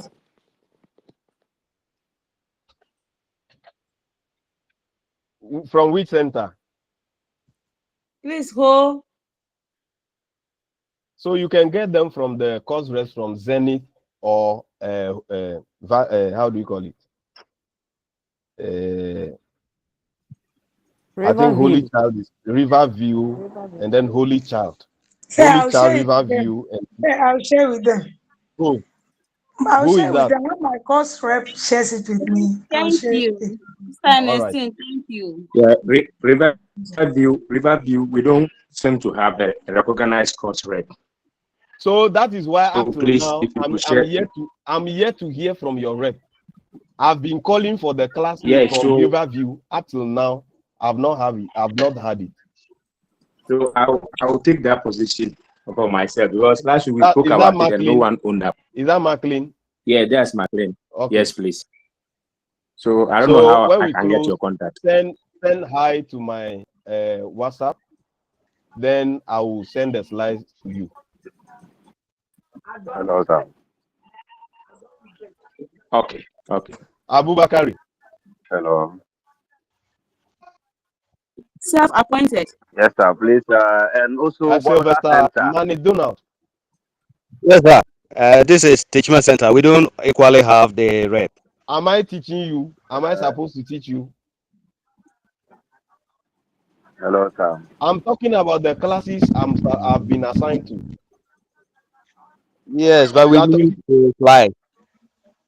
Oh, who is supposed to teach me? Teachment Center.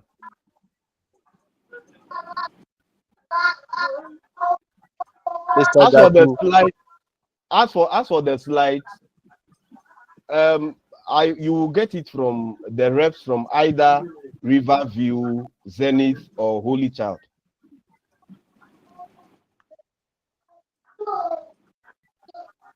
Nana Kwaminti. Hello, sir. Yes. I am also in you also Watiku Center. You are taking us, but it's unfortunate.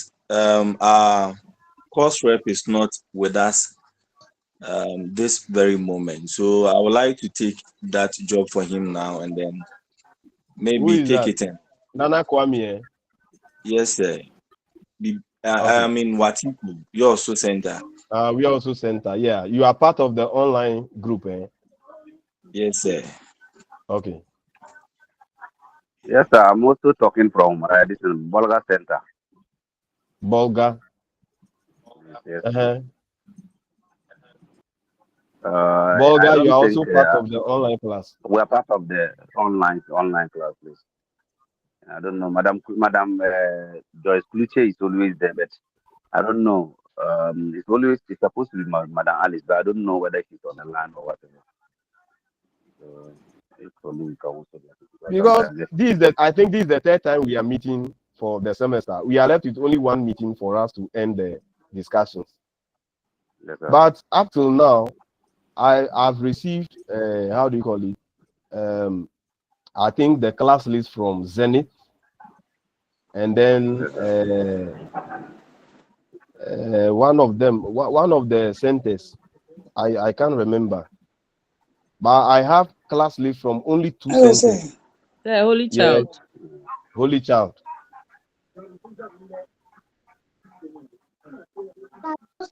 all right. Oh, Now look at it. So you can get my contact from the timetable. I'll call, sir. Thank you, sir. Those reps from the online centers, you can get my WhatsApp number on the timetable, the official timetable, where the links are. Okay, sir. All right. So thank you. I think we can close now. Christian Ejaben, you want to Hello, talk? sir. Yes, sir. Please, I've raised my hand. Ernestine, wait. Let Christian finish, then you come in. So it appears that it seems your slides has been the universal one that most of the centers and the lectures are using, but it seems some of them are doing some changes or adding some examples to it. But yours, I've written that yours is the one that most of them are using. So I suggest that those who have access to your slides or the slides should put it in our general platform. The platform for aspect of grammar. All of us are on that platform. So if they put it on, Exactly. we can all access it. That would be Okay. better than I think looking that for. would be better. So I will send the I will send the slides to Benis, the rep from Zenith Center. Benis, are you in the class? Yes, sir, please, I'm here. Sir, please, Okay, the so problem is that only the admins who can have access to that thing, that link, the universal platform. wait. All right. No, we have the So community I'm platform, not so sure any course rep will have the community access. ones. No, yeah, the community ones, everybody can send message. The community one. So if Venice has them, then she put it on the community one, the aspect of grammar platform, so that we can all access it. Unless you are not on that platform.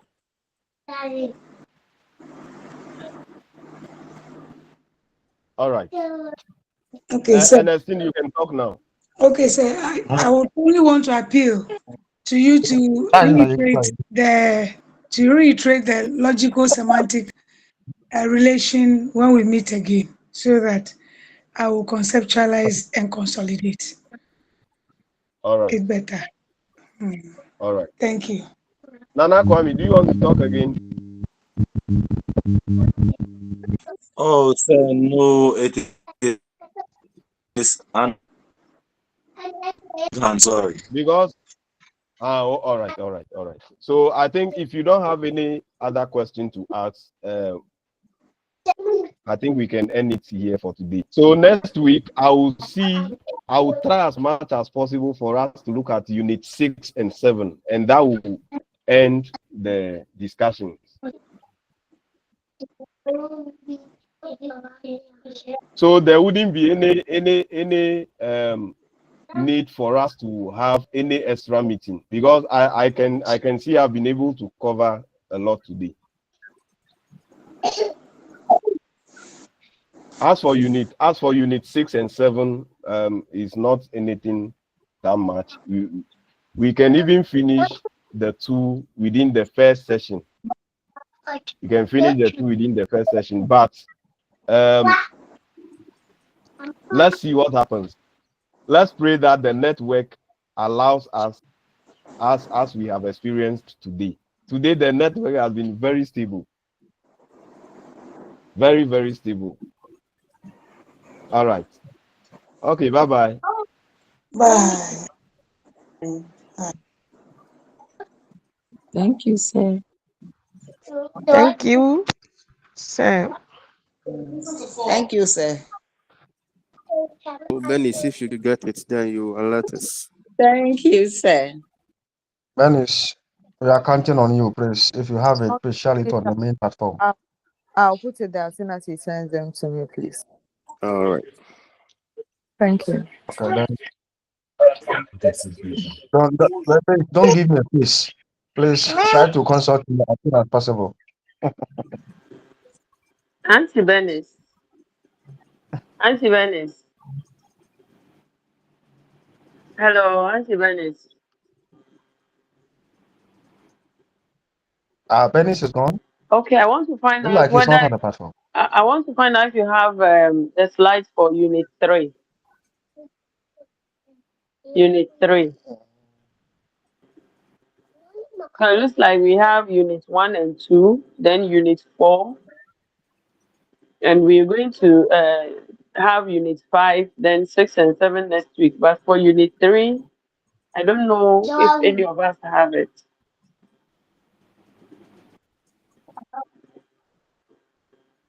It's a problem of this grammar aspect rise. It has become as scarce as cocaine.